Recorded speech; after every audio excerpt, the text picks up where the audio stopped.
কিন্তু ফাতেমা দুইটা হাত আল্লাহর নবীর দিকে বাড়ায় দিস, কিছু পাওয়ার জন্যে না। দুইটা হাত এভাবে যখন তুলে ধরেছে, নবী বাতির আলোতে দেখতে পায় দুইটা হাতের তালু আছে কিন্তু চামড়া নাই। দুইটা হাতের তালু আছে কিন্তু চামড়া নাই। ওই জাঁতা ঘুরাইতে ঘুরাইতে, গম আর জবের আটা করতে করতে, জাঁতা ঘুরাইতে ঘুরাইতে, দুইটা হাত ধরে ঘুরাতে ঘুরাইতে হাতের ফসকা পড়ে গেছে। আবার যখন ফসকা অবস্থায় যখন জাঁতা ঘুরাই, ওইটা হাতের চামড়া উঠে গিয়ে দুইটা হাত গোস্তের মতন দেখা যায়। দুইটা হাত গোস্তের মতন দেখা যায়। ফাতেমা বলে, বাবা আমার হাতের যে অবস্থা, বাবা যদি আমার মা থাকতো আমি মাকে দেখাবার পারতাম, কিন্তু মা দুনিয়াতে নাই। এখন আপনি আমার মা, আপনি আমার বাবা। আমার স্বামী ঘুমায় আছে, আমার শয়তান সন্তান দুইটা ঘুমায় আছে। আমার সন্তান এবং স্বামী ঘুম থেকে যখন চেতন পাবে, ওরা খাবার চাবে, আমি খাবার দিবার পারবো না, কারণ এ হাত দিয়ে জাঁতা কেমনে ঘুরাবো। বাবা মেহেরবানি করে দুইটা দিনের একটু খাবার আমাকে দেন। আমার হাসান হোসাইন তার বাবা যেন বুঝবার না পারে, আমি তাদের বুঝতে দিব না। কারণ বাবার কাছে কষ্টের কথা বলা যায়, কিন্তু স্বামীর কাছে, সন্তানের কাছে কেমনে বলবো। বাবা মেহেরবানি করে একটু খাবার ব্যবস্থা করেন। সঙ্গে সঙ্গে নবী ঘরের কোনায় গিয়ে বলে, আল্লাহ দুনিয়ার কত ধনী ধনী যুবক আমার ফাতেমাকে বিয়ে করতে চাইছিল, কিন্তু আপনি সেই চাওয়াকে প্রাধান্য না দিয়ে গরিব আলীর সঙ্গে ঘটকালি করলেন। এখন আমার মেয়ের কষ্ট আমি বাবা হিসেবে দেখতে আমার বড় কষ্ট লাগে, আমার অন্তরে কলিজায় আঘাত লাগে। এই কথা নবী যখন আল্লাহকে বলতেছে, সঙ্গে সঙ্গে মাথায় ঘোমটা দিয়ে ফাতেমা ঘর থেকে বাইরে যায়। রাসূল বলে, ফাতেমা আমি তো তোর বিরুদ্ধে কিছুই বলিনি মা, তুই কেন ঘর থেকে বাইরে যাস? ফাতেমা বলে, বাবা আমি দুইটা দিনের সাহায্য চাইছিলাম, তাই বলে আমার স্বামীর বিরুদ্ধে আপনি আল্লাহকে বলবেন? আমার কলিজার টুকরা স্বামীর বিরুদ্ধে আপনি আল্লাহকে বলবেন আমি ঘরের মধ্যে থাকবো? এমন বিবি আমি না। আপনি বলেছেন আল্লাহর পরে কাউকে যদি সেজদা দেওয়ার হুকুম থাকতো, তাহলে প্রত্যেকটা বিবিকে বলতাম স্বামীর পায়ে সেজদা করো। আমি সেদিন থেকে বিশ্বাস করেছি আমার আল্লাহর পরেই আমার হাসান হোসেনের বাপ আমার কাছে সব চাইতে দামি। আলী কান্দার বলে, ফাতেমা রে, দুনিয়ার জীবনে করেছিলাম বলে কিছুই দিবার পারলাম না, আজকে মরণের রাতে তুমি কি চাইবা ফাতেমা? ফাতেমা বলে, স্বামী গো, আমার এক নম্বর চাওয়া হলো রাতের অন্ধকারই আমাকে দাফন করবেন, রাতের অন্ধকারই আমাকে দাফন করবেন। আমি পর্দার মধ্যে মৃত্যুবরণ করব, আর দিনের আলোতে আমাকে দাফন করলে দুনিয়ার মানুষ আমার কবরের খবর জানতে পারবে। এই জন্য রাতের অন্ধকারই আমাকে দাফন করবেন। আমার 2 নম্বর চাওয়া হলো আমার কোনো জানাজার ব্যবস্থা আপনি করবেন না, আমার জানাজার ব্যবস্থা করবেন না। আলী বলে, ফাতেমা তুমি নবীর কলিজার টুকরা, তোমার মৃত্যুর কথা শুনে হাজার হাজার মানুষ তোমার জন্য জানাজায় শামিল হবে। ফাতেমা বলে, স্বামী গো, যদি হাজার হাজার মানুষ দোয়া করে ফাতেমা ভালো, আর আপনি যদি বলেন আমার ফাতেমা ভালো না, ওই হাজার মানুষের দোয়া দিয়ে ফাতেমার কোনো লাভ হবে না। আর দুনিয়ার তামাম মানুষ যদি বলে ফাতেমা খারাপ, আর আপনি যদি বলেন আমার ফাতেমা ভালো, এক স্বামীর সার্টিফিকেটে ফাতেমার জন্য 8টা জান্নাতের দরজা খুলে গেল। পুরুষ মানুষের জানাজা দরকার, কিন্তু মেয়ে মানুষের জানাজার কোনো দরকার নাই।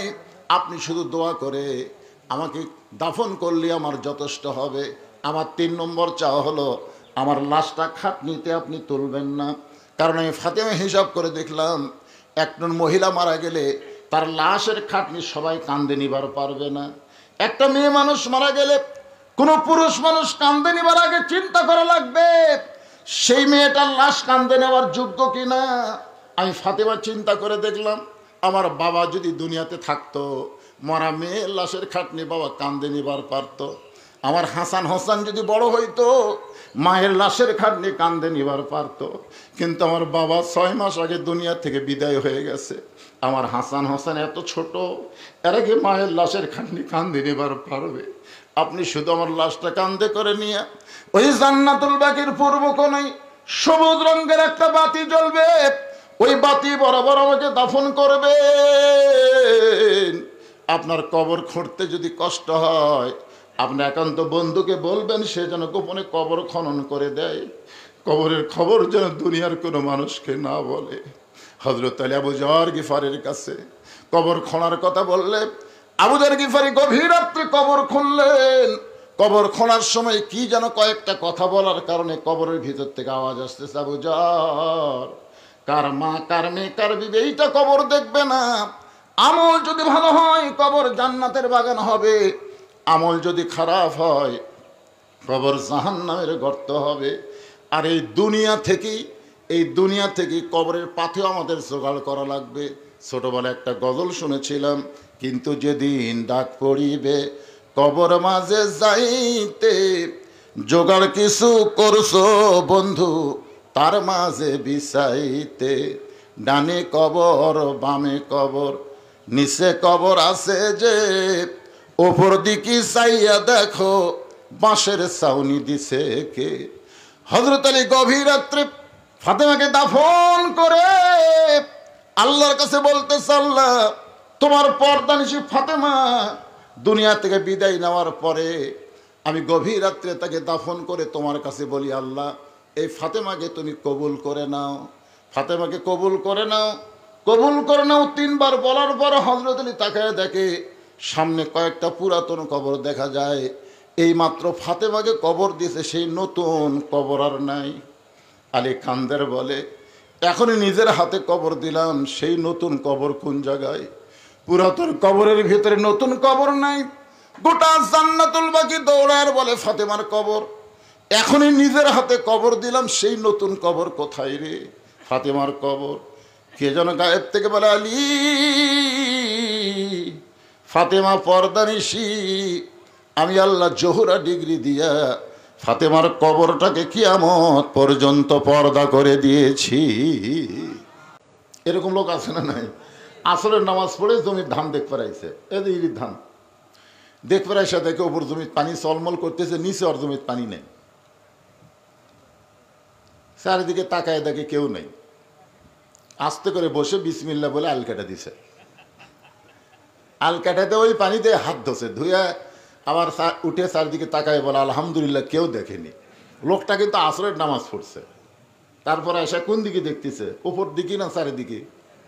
এই মানে যতদিন মানুষ চারিদিকে দেখবে, উপর দিকে খেয়াল না করবে, ততদিন মানুষ মুত্তাকি হবার পারবে না। আপনারা বলেন তো, আসল দেখনেওয়ালা কে? কে? ওইদিকে না তাকায় এইদিকে তাকায়, তার মানে এখন বলেন, রোজা রাখলেও মুত্তাকি হওয়ার পারতেছে না, নামাজের মাধ্যমেও মানুষ খারাপ কাম ছাড়বার পারতেছে না। এর পিছনে কারণ কি? এর পিছনে কারণ সেটাই আপনাদের সামনে আজকে উপস্থাপন করা হবে ইনশাআল্লাহ।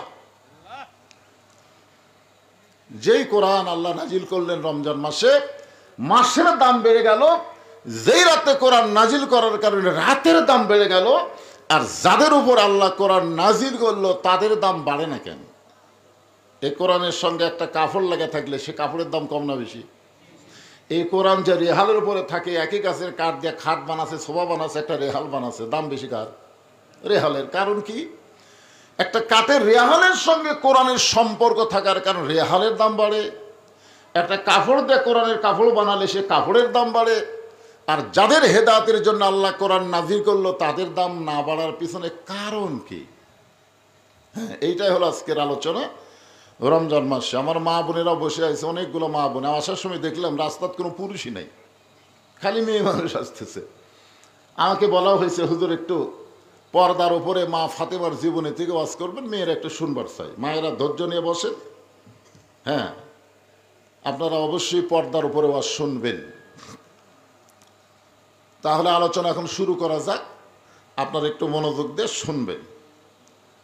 তাহলে রোজার মাধ্যমে মানুষ মুত্তাকি হওয়ার পিছনে কারণ কি?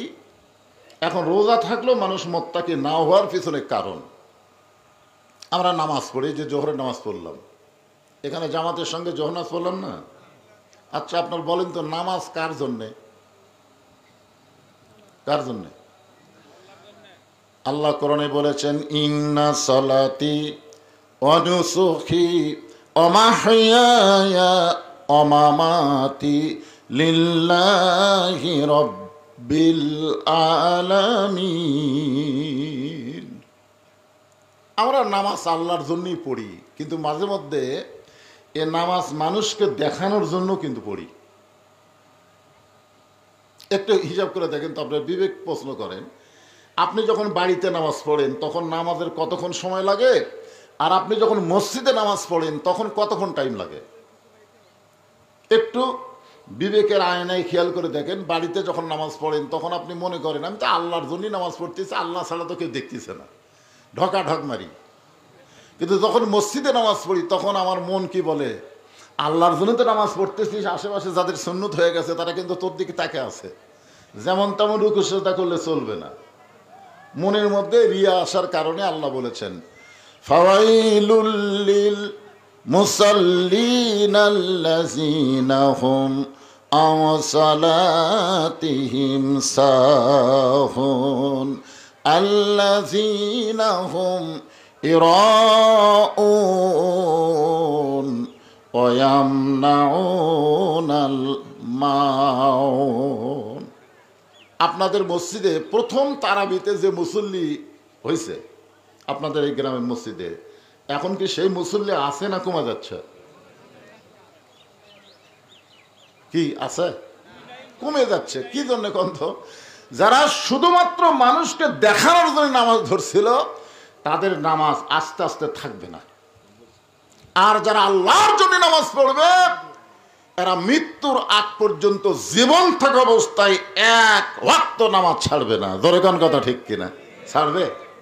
ছাড়বে না। দেখবেন জীবন যতক্ষণ আছে, যদি দাঁড়াবার না পারে বসে থাকা পড়বে, বসে থাকবার যদি না পারে তাহলে শুয়ে থাকা পড়বে, শুয়ে থাকাও যদি না পারে ইশারার দ্বারা কিন্তু তারা নামাজ পড়বেই।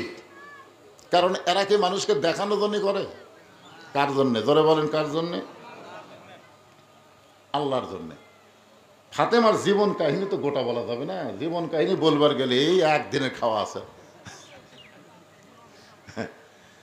আমার মা বোনেরা ভালো হওয়া লাগবে, এটা আমিও জানি।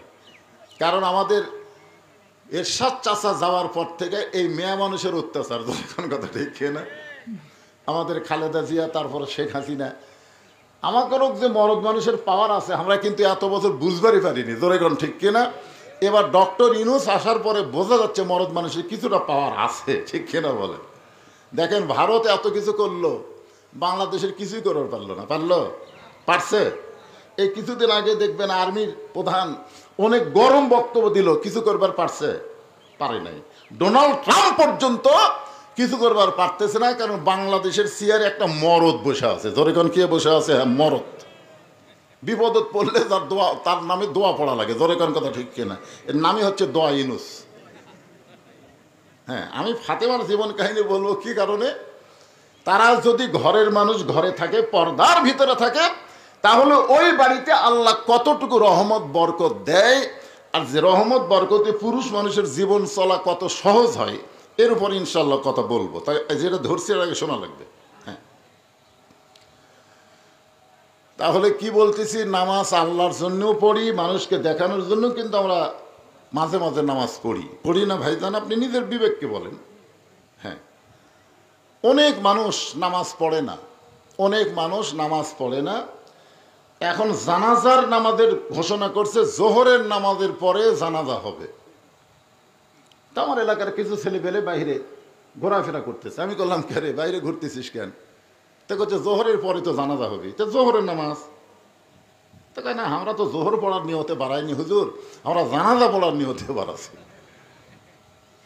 তা আমি বললাম, পাগল, জোহরের পরে জানাজা যখনই ঘোষণা করেছে তখন আগে জোহর পড়া লাগবে। জোহর হলো ফরজে আইন, আর জানাজা হলো ফরজে কিফায়া।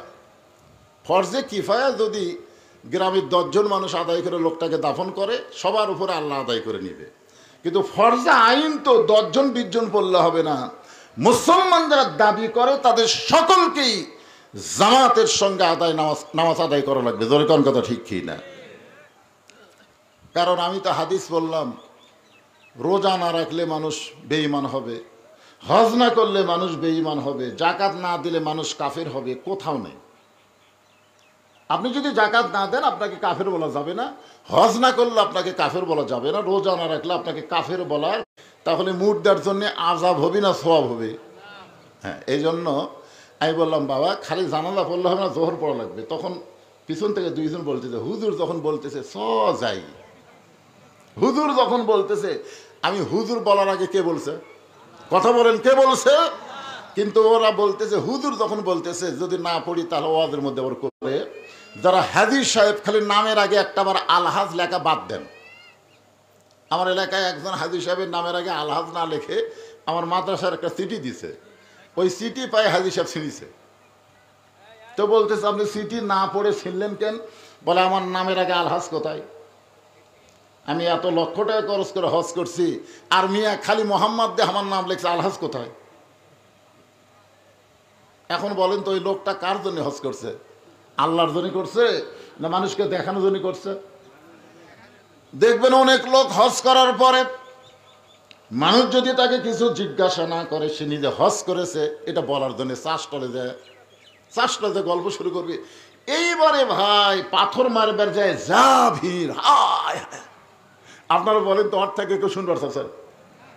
হায় হায়, ছাপা মারবা, সে কি অবস্থা। তার মানে ও যে হজ করছে এটা মানুষকে জানানোর জন্যই কিন্তু গল্প তুলিছে। জোরে কোন কথা ঠিক কিরে? এখান থেকে আমরা বুঝতে পারলাম হজ মানুষ আল্লাহকে খুশি করার জন্যও করে, আবার মানুষকে জানানোর জন্য দেখানোর জন্যও মানুষ হজ করে। এখন বলেন নামাজ আল্লাহর জন্য পড়ে, মানুষকে দেখানোর জন্য পড়ে, নামাজ কবুল হবে? কথা কয় না। হজ আল্লাহর জন্যও করে, মানুষকে দেখানোর জন্য করে, হজ কবুল হবে? যাকাত মানুষ আল্লাহর জন্য দেয়, আবার মানুষকে দেখানোর জন্য যাকাত দেয়। দেখবেন অনেক ধনী মানুষ, অনেক ধনী মানুষের বাড়িতে গরিবেরা যখন যায় রোজার মাসে, আপনাদের এলাকায় রোজার মাসে যাকাত দেয় না? আমাদের এলাকায় তো রমজান মাসে যাকাত দেয়, কারণ রমজান মাসে বেশি সওয়াব। এখন গরিব মানুষের অভাবের কারণে প্রথম দিকে গেছে, কয় না এখন তো আমি যাকাত দেই না, যাকাত দেবো 23শে রমজান। যত গরিব আসতেছে প্রত্যেকটা গরিবকে একই কথা বলতেছে, যাকাত দেব 23শে রমজান। আপনার বলেন তো ওই একটা দিন নির্দিষ্ট করার কারণ কি? একটা দিন নির্দিষ্ট করার কারণ হলো সব গরিব মানুষ তার বাড়ির দরজা ভিড় করবে, তখন ছেলে টেলে এদেরকে বলবে একটু ক্যামেরা বন্দি কর, একটু ভিডিও কর, আমি যে যাকাত দিচ্ছি এটা আবার ফেসবুকে ছেড়ে দে। তাহলে কি বুঝলেন? যাকাত মানুষ আল্লাহর জন্যও দেয়, আবার মানুষকে দেখানোর জন্যও যাকাত দেয়। তাহলে ইবাদত গেল কয়টা? নামাজ, হজ, যাকাত, আর একটা থাকলো সেটা হলো রোজা। আপনারা বলেন তো এই রোজা, এই যে 16টা ঘন্টা না খায়া থাকা, পানাহার না করে থাকা, এটা কেউ মানুষকে দেখানোর জন্য করে? আপনাকে কি মনে হয় মানুষকে দেখানোর জন্য রোজা কেউ করে? আচ্ছা, মানুষের দেখানোর জন্য হয়তো বাইরে করলো, ভিতরে যখন গেল গোসলখানার মধ্যে গোসল করতেছে। আমার এলাকায় দেখলাম এক রোজাদার কিছুদিন আগে এই দ্বিতীয় রোজাতে মুখের মধ্যে অজু করতে গিয়া মনে হচ্ছে, ওর মনে হচ্ছে যে সামান্য পানি আলা জিবাত গেছে, হয়তো যায়নি কিন্তু ওর মনে হচ্ছে। তখন আমি বলি ভাই কি আছে ভাই? হুজুর আমার সন্দেহ হচ্ছে, মানে পানি গেছে হুজুর। আমি বললাম পাগলা, ইচ্ছা করে পানি না খায়া যদি সন্দেহযুক্ত ভয় পানি যায় তাহলে রোজার কোনোই ক্ষতি হয় না। তুমি যে ওয়াক করতে যায় মানে তোমার আলা যেও ছেড়ে ফেলে দেবে। আচ্ছা আপনারা বলেন তো, ওর যে এই জায়গায় পানি গেছে এটা কেউ দেখছে? কিন্তু ওয়াক করার কারণে কারো হয়? কথা কন না কেন, কারো হয়? তাহলে বাথরুমে যখন গোসল করতেছে, ঠান্ডা পানি মাথার উপর দিয়া, নাকের উপর দিয়া, মুখের মধ্যেও কিন্তু যায়। মুখের মধ্যে যাওয়ার পরে লোকটা কুলি করে বের করে দেয়। ওযু করার সময় কুলি করতেছেন, গোসল করার সময় কুলি করতেছেন, দরজা বন্ধ, বাথরুমের জানলাও নেই। এ সময় মন যদি বলে এত তৃষ্ণার্ত মন নিয়ে কেন থাকবে, কেউ তো দেখতেছে না, এক গিলাস পানি খা, এক জগ পানি খা, ওটি তো কেউ নেই। ওই জায়গাত কি কেউ আছে? তাহলে ওই জায়গায় পানি খাবার বলতেছে মিন শাররিল ওয়াসওয়াসিল খান্নাস, ভিতরে খান্নাস বলতেছে খা, কেউ তো দেখবে না। তখন রোজাদার কি বলে? রোজাদার বলে এই শয়তান, কেউ না দেখলেও আমার আল্লাহ দেখতেছে। ধরে কান সুবহানাল্লাহ। তার মানে বোঝা গেল একটা মাত্র ইবাদত মানুষকে মুত্তাকি বানায় দেয়, তার নাম হলো রোজা। যে কেউ না দেখলেও আল্লাহ দেখতেছে, এই বিশ্বাস তার অন্তরে নিয়ে আসে, সেই আমলের নাম কি? রোজা রাখা। ধরে কার নাম কি? রোজা রাখা। আপনারা বলেন তো, রোজা রেখে সে যদি পানি মুখের মধ্যে যায়নি তারপর ওয়াক করতেছে, এই লোকটা যদি আবার সুদের ব্যবসা করে, মনে করেন যে সামান্য পানি গলার মধ্যে গেল কিনা ওয়াক ওয়াক করতেছে, কিন্তু আমরা জানি ওই লোকটা আবার সুদও খায়। ধরে কারণ কি খায়? আচ্ছা, সুদ খেলে কি রোজা ভঙ্গ হয়? আপনাদের কি ধারণা, সুদ কি মুখ দিয়ে খায় নাকি? কথা বলেন, রোজা ভঙ্গ হবে? ঘুষ খেলে? ঘুষ তো মানুষ মুখ দিয়ে খায় না, হাত দিলে। একটু মনোযোগ দিবেন। এই হুদাল্লিল মুত্তাকিন আল্লাহ বললেন, আল্লাহ আল্লাকুম তাত্তাকুন, এইটা বোঝানোর পরেই আমি মা বোনদের ওয়াজের দিকে চলে যাবো ইনশাল্লাহ। রোজা রাখলে কি কি করা যাবে না, কোন কাজ করলে রোজা ভঙ্গ হবে, রোজা ভঙ্গের কারণ আছে না নাই? এদের এখন আছে না নাই? রোজা ভঙ্গের কারণ আমাদের সকলকে জানা দরকার। এই কারণটা বর্তমানে আমাদের বাংলাদেশে ওয়াজ দেওয়া হবে না। আমাদের বাংলাদেশে এই কারণের সমস্যা যদি সমাধান করতে চাই, তাহলে কোরআনের সমাজ কায়েম করা লাগবে। ধরে কোন ঠিক কি না? আমি রমজান মাসেও গেছিলাম সৌদি আরবে, রমজান মাসে। তো আমি দেখেছি ওখানে, রোজার কয়েকদিন আগে গেছিলাম, তো যেই রমজান মাসের চাঁদ উঠল, ওটার সাথে সাথে সৌদি সরকার ঘোষণা করে দিল, আল্লাহ তাআলা নিয়ামত স্বরূপ 1 বছর পরে নবী দোয়া করতেন বাল্লিগ না রমাদান, সেই রমজান মাস আল্লাহ আমাদেরকে দেওয়ার কারণে কোরআন নাজিলের মাস আবার আল্লাহ আমাদেরকে নিয়ামত স্বরূপ দেওয়ার কারণে প্রত্যেকটা দ্রব্য মূল্য, প্রয়োজনীয় খাদ্য এবং দ্রব্য মূল্যের দাম যা ছিল, কোরআন নাজিলের মাস পাওয়ার কারণে তার দাম অর্ধেক হয়ে গেল। কি বুঝলেন? এই সৌদি প্রবাসীরা, সৌদি প্রবাসীরাই তো মাহফিল করতেছে। তো এখন সৌদি আরবে কি দেখে আসলো, যে ওই জায়গায় কোরআন নাজিলের মাস পাওয়ার কারণে খাদ্যদ্রব্যের দাম যা ছিল কমে গেল। আমি সেদিন ফেসবুকে দেখলাম, এটা আবার একটা দিছে, ভিডিও দিছে মানুষকে শেখানোর জন্যে। সৌদি আরবের রোজার চাঁদ উঠে 10 টাকার জায়গায় 5 টাকা লিখতেছে, 10 টাকার জিনিস 5 টাকা, 20 টাকার জিনিস 10 টাকা, 40 টাকার জিনিস 20 টাকা। আর বাংলাদেশে লিখতেছে রোজার চাঁদ ওঠার সাথে সাথে 10 টাকার জিনিস 20 টাকা, 20 টাকার জিনিস 40 টাকা, 40 টাকার জিনিস 80 টাকা। তো তাহলে বলেন তো, সৌদি আরবের দাম কমতিছে আর বাংলাদেশের দাম বাড়তিছে একই মাসে, কারণ কি? ঈমান না, কারণ হলো ওই দেশে শুধু কোরআন নাজিলের মাসকে গ্রহণ করে নাই, কোরআনকেও তারা বাস্তব জীবনে গ্রহণ করেছে। জোরে কোন কথা ঠিক কিনা? আর বাংলাদেশে রমজান মাস পাওয়ার পরে কোরআন কি বলতেছে, কারণ তারা তো শোনে, তারা শোনে। এই যে আজকে আমি ওয়াজ করতেছি, আপনারা শুনতেছেন না, কিন্তু আল্লাহ কি বলেছেন? সামিনা ওয়া আয়না, শুধু শুনলে হবে না, ওইটাকে গ্রহণ করা লাগবে। আল্লাহর কোরআনকে গ্রহণ করতে গেলে একা একা কোরআন শরীফ গ্রহণ করা যাবে না। কোরআনকে গ্রহণ করতে গেলে কোরআনের একটা দল গঠন করা লাগবে, সকলে মিলে আল্লাহর কোরআনকে গ্রহণ করব। যেরকম মুয়াজ্জিন যখন আজান দেয়, আজান দেওয়ার সঙ্গে সঙ্গে আল্লাহ বলেছেন আকিমুস সালাত, নামাজ কায়েম করো। আজান শোনার সঙ্গে সঙ্গে বাবা যদি মসজিদে যায় তাহলে নামাজ কায়েম হবে না, আবার যদি ছেলে মসজিদে যায় তাহলে নামাজ কায়েম হবে না। আজান শোনার পরে দাদা মসজিদে যায় তাহলে নামাজ কায়েম হবে না। আজান শোনার সঙ্গে সঙ্গে দাদা, ছেলে, নাতি একসাথে মসজিদে গিয়া জামাতে আদায় করলে নামাজ কায়েম হবে। তার মানে বোঝা গেল একা একা কোনো জিনিস হবে না, সম্মিলিতভাবে আদায় করা লাগবে। এখন যদি আমরা কোরআন অনুযায়ী চলতে চাই তাহলে একা একা সম্ভব না, কোরআনের একটা দল করা লাগবে। এখন আমাদের 92% মুসলমানের দেশে কোরআনের দল বলতে বাংলাদেশে কি কিছু আছে? আপনাকে কি মনে হয় কোরআনের দল নাই? এই বাংলাদেশে কোরআনের বিজয় হোক এরকম কোন দলই কি আপনাকে চোখে পড়ে না? পড়ে পড়ে। এই যে দেখেন, এই কোরআন যদি আপনি বাংলার জমিনে বিজয় হোক, বাংলার জমিনে কোরআন অনুযায়ী আমরা চলি, যেই কোরআন নাজিল হওয়ার কারণে রমজান মাসের দাম বাড়লো, যেই রাতে কোরআন নাজিল হওয়ার কারণে 1000 মাসের চাইতেও রাতের দাম বেড়ে গেল, সেই কোরআন আমাদের বাংলাদেশে খেলে ও শুনবো না, বাস্তব জীবনে কোরআনকে গ্রহণ করব। এই গ্রহণ করার নিয়তে কোরআন বিজয়ের আন্দোলনে যারা চলবে, মনে মনে ধারণা করবে আল্লাহর কোরআন বিজয় করতে গেলে প্রয়োজন হলে শহীদ হব, তারপরও কোরআন বিজয়ের আন্দোলন থেকে আমি পিছপা হব না।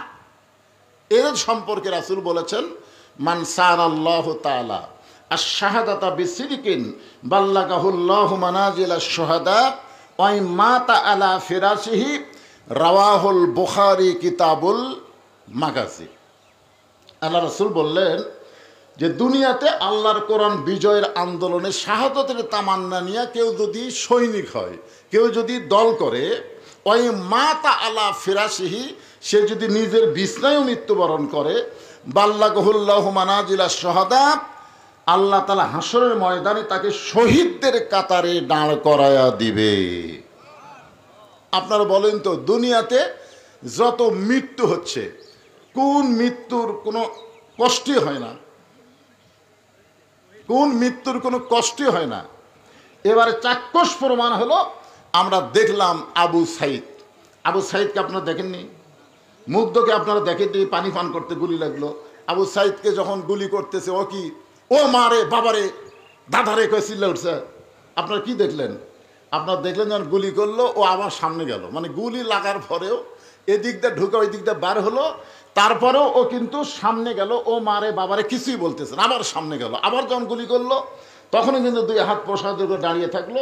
তৃতীয়বার গুলি করার পরে দুই বন্ধু এসে যখন ধরলো, তখন আস্তে করে পড়লো।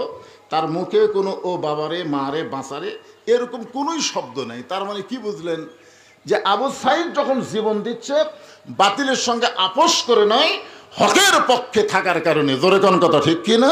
আর এই জীবন দেওয়াকে আল্লাহ তাআলা শহীদ বিশ্বাস করে, শহীদ হিসাবে গ্রহণ করে, তার যে কোনো কষ্টই হলো না, তার প্রমাণ হলো গোটা বিশ্বের কোটি কোটি মানুষ দেখলো, তার মুখে কোনো শব্দ নাই, কোনো সাউন্ড নাই।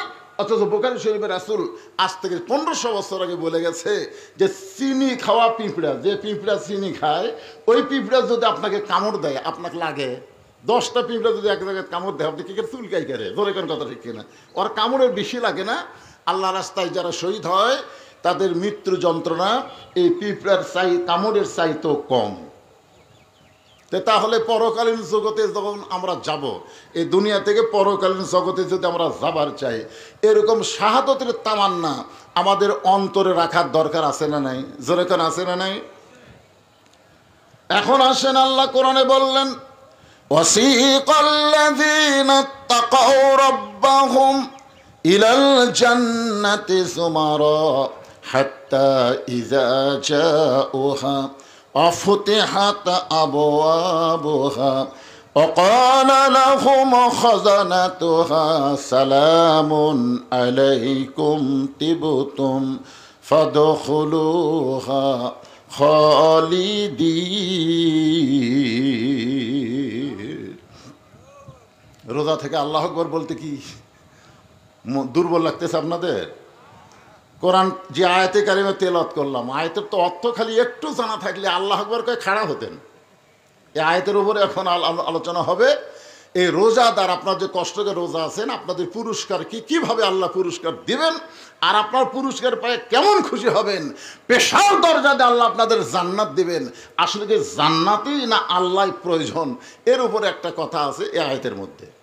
তো এইটা বলার আগ দিয়ে আমি দেখতেছি আমার অবস্থা, শরীর অবস্থা খুব একটা ভালো দেখতেছি না, বুঝলেন? বেশি লম্বা আওয়াজ হয়তো করতে পারবো না, আপনারা শুনতেছেন তো কষ্ট হচ্ছে না, কিন্তু বলতেছি আমি। তো যাই হোক, আমার মা বোনদের জন্য ওরা বসে আছে। আল্লাহ রাসূল একদিন ফাতেমার কাছে গিয়ে বললেন, মা, তোমার কি কখনো মনে হয় যে তোমার বাবা বিশ্ব নবী, এই কারণে আল্লাহ তোমাকে জান্নাত দিবে? মেয়েকে বলতেছে। যেরকম আমি একটা বক্তা মানুষ, আমার 3টা মেয়ে দিছে আল্লাহ, তা আমার মেয়েরা যদি এরকম ধান্দা করে বসে থাকে, আমার বাবা এত বড় বক্তা আর তার মেয়ে হওয়ার কারণে আমরা জান্নাতে যাব, যদি এইরকম একটা বিশ্বাস নিয়ে থাকে, তো রাসূল সেই কারণে বলতেছে, মা, কখনোই কি তোমার মনে হয় যে তোমার বাবা বিশ্ব নবী, এই কারণে আল্লাহ তোমাকে জান্নাত দিবে? এটা কি তোমার কখনো মনে হয়? ওই ফাতেমা বলতেছে, বাবা, কখনো কেন, সবসময় মনে হয়। এত বড় নবীর মেয়ে হওয়ার কারণে আল্লাহ আমাকে জান্নাত দিবে না? আল্লাহ রাসূল ফাতেমার কপালে একটা চুমা দিয়ে বললেন, মা, এই কথা কখনোই মনে করবা না যে তোমার বাবা বিশ্বনবী বলে আল্লাহ তোমাকে জান্নাত দিবে। জান্নাতে যদি যাবার চাও, তাহলে জান্নাতের আমল করে তোমাকে জান্নাতে যেতে হবে। কি বুঝলেন? আমার মায়েরা যারা পর্দার অন্তরালে শোনেন, সঙ্গে সঙ্গে ফাতেমা কান্না শুরু করে দিল। বাবা, তাহলে বিশ্ব নবীর মেয়ে হওয়ার কারণে, সাইয়্যিদুল আম্বিয়া সাইয়্যিদুল মুরসালিন, সমস্ত নবীদের ইমাম, নবীদের সর্দারের মেয়ে হওয়ার কারণে আল্লাহ আমাকে জান্নাত দেবে না? রাসূল বলে কখনোই না। জান্নাতে যাইতে গেলে জান্নাতের আমল করে জান্নাতে যাওয়া লাগবে। ফাতেমা বলেন বাবা, তাহলে জান্নাতে যাওয়ার আমল কি? আল্লাহ রাসূল বলেন, ফাতেমা, জান্নাতে যাওয়ার আমল মেয়েদের জন্য খুবই সহজ। মাত্র 4টা আমল যদি করতে পারো, আল্লাহ তোমাকে 8টা জান্নাতের দরজার মালিক বানায়া দিবে। রাসূল বললেন, জান্নাতে যাওয়া মেয়েদের জন্য খুবই সহজ। মরদ মানুষের জন্য, পুরুষ মানুষের জন্য জান্নাত পাওয়া খুবই কঠিন, কিন্তু মেয়েদের জন্য জান্নাতে যাওয়া খুবই সহজ। ফাতেমা বললেন, বাবা, তাহলে 4টি আমল কি? আল্লাহ রাসূল বললেন, মেয়েদের 1 নম্বর আমল হচ্ছে পর্দা। মেয়েরা যদি পর্দা না করে, বাকির 3টা আমল একটাও কবুল হবে না। বাকি 3টা কিন্তু এখনো বলা হয়নি। রাসূল বললেন 1 নম্বর আমলের নাম কি? পর্দা। জোরে করে 1 নম্বর আমলের নাম কি? মেয়েরা যদি নামাজ পড়ে, রোজা করে, স্বামীর কথা মতো চলে, কিন্তু পর্দার মধ্যে থাকে না। আপনারা জানেন, আজকে এই পর্দা নিয়েও একটা খবর দেখলাম। গতকাল একটা ছেলে একটা মেয়েকে বলছিল, রোজার মাসে তো মেয়ে একটু অন্যা নাই, অন্যা ছাড়া চলতেছে, সে মাঠের দিকে তাকায় হাঁটছে। তারপরে বলছে, আপা বা এই রমজান মাসে আপনি একটু অন্যা পড়েন। এই কথা বলার সাথে সাথে ওই মেয়েরা বাদী হয়ে থানায় কেস করলো, আর থানার ওসি সাহেব ওই ছেলেকে ধরে নিয়ে আসলো। আর ও যে চাকরি করতেছে, চাকরির থেকেও বরখাস্ত করলো। আপনারা বলেন তো, ছেলেটা কি অন্যায় করছে? একটা রমজান মাস, রোজার মাসের দিকে তাকায় তো মুসলিম মেয়েদেরকে একটু শালীনতা অর্জন করা দরকার। কিন্তু ঢাকাতে মেয়েরা বোরকা তো দূরের কথা, অন্যায় দেয়নি, খালি অন্য পড়ার কথা বলার কারণে তাকে চাকরির থেকে বরখাস্ত করা হলো এবং সাথে সাথে তাকে থানায় নিয়ে গ্রেফতার করে নিয়ে আসা হলো। এখনো পর্যন্ত আন্দোলন চলতেছে, পুলিশ এখনো তাকে ছাড়েনি। তাহলে চিন্তা করে দেখেন, যেই দেশের মেয়েদের বোরকা পড়তে বলার কারণে যদি তাকে থানায় ধরে নেওয়া যায়, আমরা বক্তারাও তো চিন্তা করে ওয়াজ করা দরকার, যে পর্দার ওয়াজ করার কারণে আর মেয়েরা বাদী হয়ে যদি কমপ্লেন করে, তাহলে তো আমাকে আর বার হবারই দিবি না। জোরে কোন কথা বলেন ভাইজান, কি একটা জগতের মধ্যে পড়ে গেলাম। আজকের খবর ফেসবুকে দেখেন, বহু জায়গার থেকে পোস্টিং হয়েছে, ছেলেটাকে এখনো ধরেই রাখছে। দোষ কি? অন্যা পড়ার কথা বলেছেন, যে মেয়ের একটা শালীন পোশাক, শালীন পোশাকের কথা আল্লাহ কোরআনে বলে নাই? আল্লাহ কোরআনে বললেন, অকরনা ফি বুয়ুতিকুন্না ওয়ালা তাবাররাজনা তাবাররুজাল জাহিলিয়াতিল উলা। সঙ্গে সঙ্গে ফাতেমা পর্দানিশী হয়ে গেলেন। ফাতেমা পর্দার মধ্যে ঢুকে গেলেন। বড় পীর আব্দুল কাদের জিলানী রহমতুল্লাহ আলাইহি জান্নাতুল বাকির মধ্যে কবর জিয়ারত করতেছেন। একটু মনোযোগ দিয়ে শুনবেন। কবর জিয়ারত করতেছেন। জান্নাতুল বাকি হচ্ছে মসজিদ নববীর নিকটে সবচাইতে বড় গোরস্থান, যে গোরস্থানের মধ্যে আল্লাহ নবীর কমপক্ষে 10,000 সাহাবী ঘুমায় আছে। যারা হজ করছেন তারা জান্নাতুল বাকি দেখে নিজের 2 চোখকে ধন্য বানাইছেন। সুবহানাল্লাহ বলেন। একটা গোরস্থানের মধ্যে আল্লাহ নবীর 10,000 সাহাবী, কমপক্ষে 10,000 সাহাবী ঘুম পাড়তেছে। সেই গোরস্থানের নাম হলো জান্নাতুল বাকি, মদিনায়। তো জান্নাতুল বাকি আব্দুল কাদের জিলানী রহমতুল্লাহ আলাইহি যখন জিয়ারত করতেছেন, পিছন দিক থেকে এক মুরিদ বলে, হুজুর আপনি চোখ বন্ধ করলে গোটা পৃথিবীর খবর বলতে পারেন, চোখ বন্ধ করলে। তো আপনি দেখেন তো জান্নাতুল বাকির কোন জায়গায় মা ফাতেমার কবর। আব্দুল কাদের জিলানী অত্যন্ত রাগ করে বললেন, চোখ বন্ধ করলে গোটা পৃথিবীর খবর বলতে পারি, এ কথা তোমাকে কে বলল? ইত্তাকু ফিরাসাতাল মুমিনিনা ফাইন্নাহু ইয়ানজুরু বিনুরিল্লাহ। যারা মুমিন মুত্তাকি হবে তারা চোখ বন্ধ করলে আল্লাহর আরশ পর্যন্ত তারা দেখতে পারবে। জোরে কোন সুবহানাল্লাহ। কারণ মুমিন মুত্তাকি তো তারা সূর্যের আলো, চন্দ্রের আলোতে তারা দেখে না, তারা দেখে ইয়ানজুরু বিনুরিল্লাহ, আল্লাহর নূর দিয়া তারা দেখে। জোরে কোন সুবহানাল্লাহ। আপনারা বলেন তো, নূরের পাওয়ারের কোনো সীমা আছে? অসীম। আব্দুল কাদের জিলানী ছোট বাচ্চার মতন কান্দে আর বলে, রে মুরিদেরা, গোটা পৃথিবীর খবর জানতে পারলেও এই জান্নাতুল বাকির কোন জায়গায় মা ফাতেমার কবর, এটা কিয়ামত পর্যন্ত কেউ বলতে পারবে না। জান্নাতুল বাকির মধ্যেই ফাতেমার কবর আছে, কিন্তু কবরটা কোন জায়গায় এটা দুনিয়ার কেউ বলতে পারবে না। তো মুরিদরা বলে, হুজুর জান্নাতুল বাকির মধ্যেই ফাতেমার কবর, কিন্তু কবরটা কোন জায়গায় এটা কেন বলতে পারবে না? আব্দুল কাদের জিলানী বললেন, না বলার পিছনে কারণ হলো আমাদের মা ফাতেমা হলেন জহুরা। আমাদের মা ফাতেমা কি? জহুরা। জোরে বলেন কি? জহুরা। এই জহুরা হওয়ার কারণেই তার কবর জান্নাতুল বাকির মধ্যে আছে, কিন্তু কিয়ামত পর্যন্ত কেউ বলতে পারবে না। তো সমস্ত মুরিদ বলে, হুজুর এই জহুরা মানে কি? ফাতেমা যে ডিগ্রি পাইছে এই জহুরা মানে কি? আমার মায়েরা যারা বসে আছেন একটু মনোযোগ দিয়ে শোনেন, এটা কিন্তু মরদ মানুষের ওয়াজ না, ওয়াজটা হচ্ছে নারীদের জন্য। আর একটা নারী ভালো, নারীর পেট থেকে হাসান হোসাইনের জন্ম হলো, সুবহানাল্লাহ কন্যা কেন? আর নারী খারাপ, নারীর পেট থেকে ইয়াজিদের জন্ম হলো। আপনারা বলেন তো হাসান হোসাইন আর ইয়াজিদের মধ্যে কি কারণে? কারণ ইয়াজিদের মায়ের নাম হলো লাইসা বিনতে সাইবা, সাইজা লাইসা বিনতে সাইবা। মানে মাবিয়ার আগে 5টা জায়গায় বিয়ে হয়েছিল, 5 জায়গায় বিয়ে হয়ে স্বামী সংসার করেনি। পরে আবু সুফিয়ান টাকার লোভে পড়ে সাইবার মেয়ে লাইসাকে এই মাবিয়ার সাথে বিয়ে দিল। আর মাবিয়া আর লাইসার মিলনের মাধ্যমে ইয়াজিদের মতন একটা মালের জন্ম হলো। তাহলে কি বুঝতেছেন? একটা নেপোলিয়নও বলেছে, তোমরা যদি ভালো একটা সন্তান চাও তাহলে ভালো একটা মায়ের দরকার। জোরে কোন কথা ঠিক কিনা? ভালো একটা বাপের দরকার না মায়ের দরকার? বাবাই আনন্দে মাতিয়া সাগরে ভাসাইয়া সেই যে চইলা যায় খবর লয় না, মাজন ধরিয়া উদরে কতই কষ্ট করে, 10 মাস পরে পায় প্রসবের বেদনা, এমন দরদি ভাবে কেউ হবে না আমার মা গো।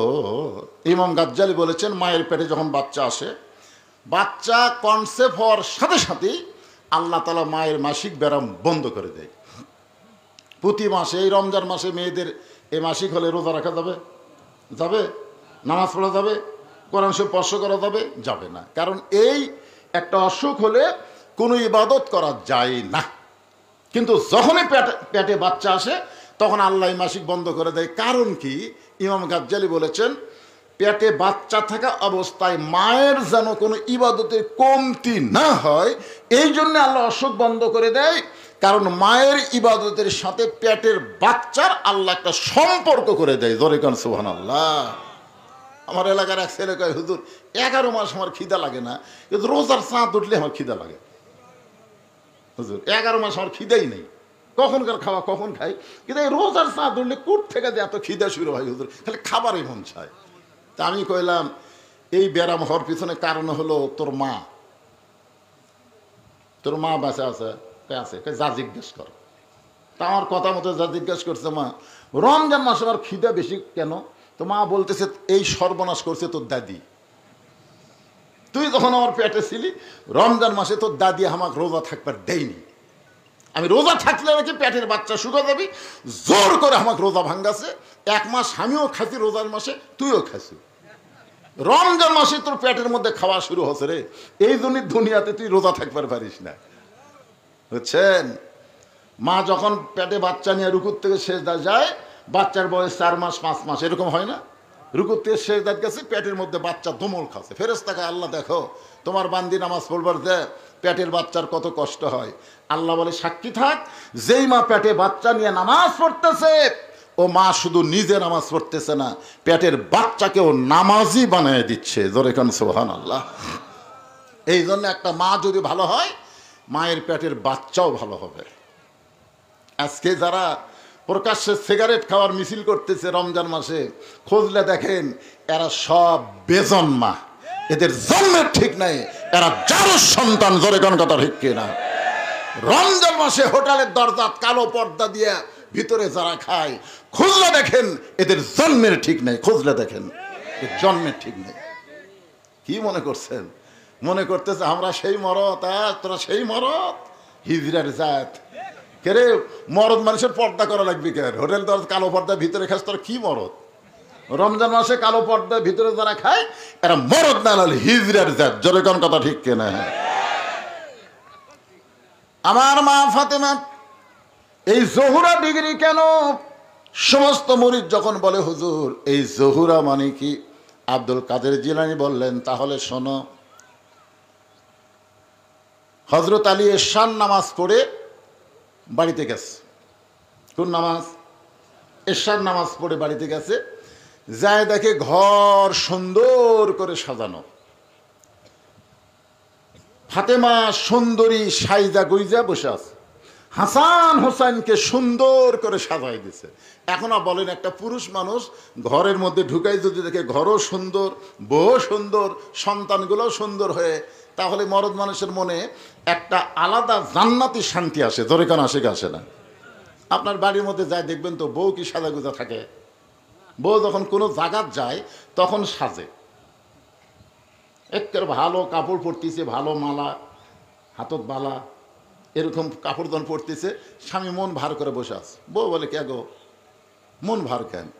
স্বামী বলতেছে আমার মনে হয় তুমি কোথায় যাবা, তুমি কোথায় যাবা, কারণ তুমি যখন যাও তখন সাজো, কিন্তু আমার কাছে তুমি কোনোদিন সাজো না। বউ বলতেছে তোমার কি ভীমরতি ধরছে, আমি অমুক জায়গায় যাবো এই জন্য তো সাজা গুজে যাচ্ছি। আমি মা বোনদের জন্য বলি মা, কোনো জায়গায় যখন যাবেন তখন সাজা সম্পূর্ণ হারাম, কালো রঙের বোরকা পরে যাওয়া লাগবে। আর যতক্ষণ ঘরে থাকবেন স্বামীর জন্য কেবলমাত্র এক ব্যক্তির জন্য মেয়েরা সাজতে পারবে, সেই ব্যক্তি হলো তার স্বামী। জোরে কোন সুবহানাল্লাহ। তাহলে মেয়েরা কার জন্য সাজা? আপনাকে এলাকার বইয়েরা কার জন্য সাজা? কোনো জায়গায় যখন যায় তখন সাজে, স্বামীর সামনে গেলে ভেট কি করার টাইম আছে? হযরত আলী আল্লাহর শুকর আদায় করার সঙ্গে সঙ্গে ফাতেমা দুইটা সন্তানকে বুকের মধ্যে নিয়ে কানে কানে বলতেছে, বাবা তোমরা দুই ভাই একটু অন্য ঘরে যাও, তোমার বাবার সঙ্গে আমার গোপন কিছু গল্প আছে। ফাতেমা দুই সন্তানকে বুকের মধ্যে নিয়ে কানে কানে বলতেছে যে তোমরা দুই ভাই একটু অন্য ঘরে যাও, তোমার বাবার সঙ্গে আমার গোপন কিছু গল্প আছে। হোসাইন একটু ছোট তো, হাসান বুঝবার পারছে যে মা সাইদা গুইদা বসে আছে, আর বাবা ঢোকার সাথে সাথে আমাকে অন্য ঘরে যাওয়ার কয়, বাবার সঙ্গে গোপন কিছু গল্প আছে। বোঝা গেছে আমার মা বাপের সাথে কি করবে।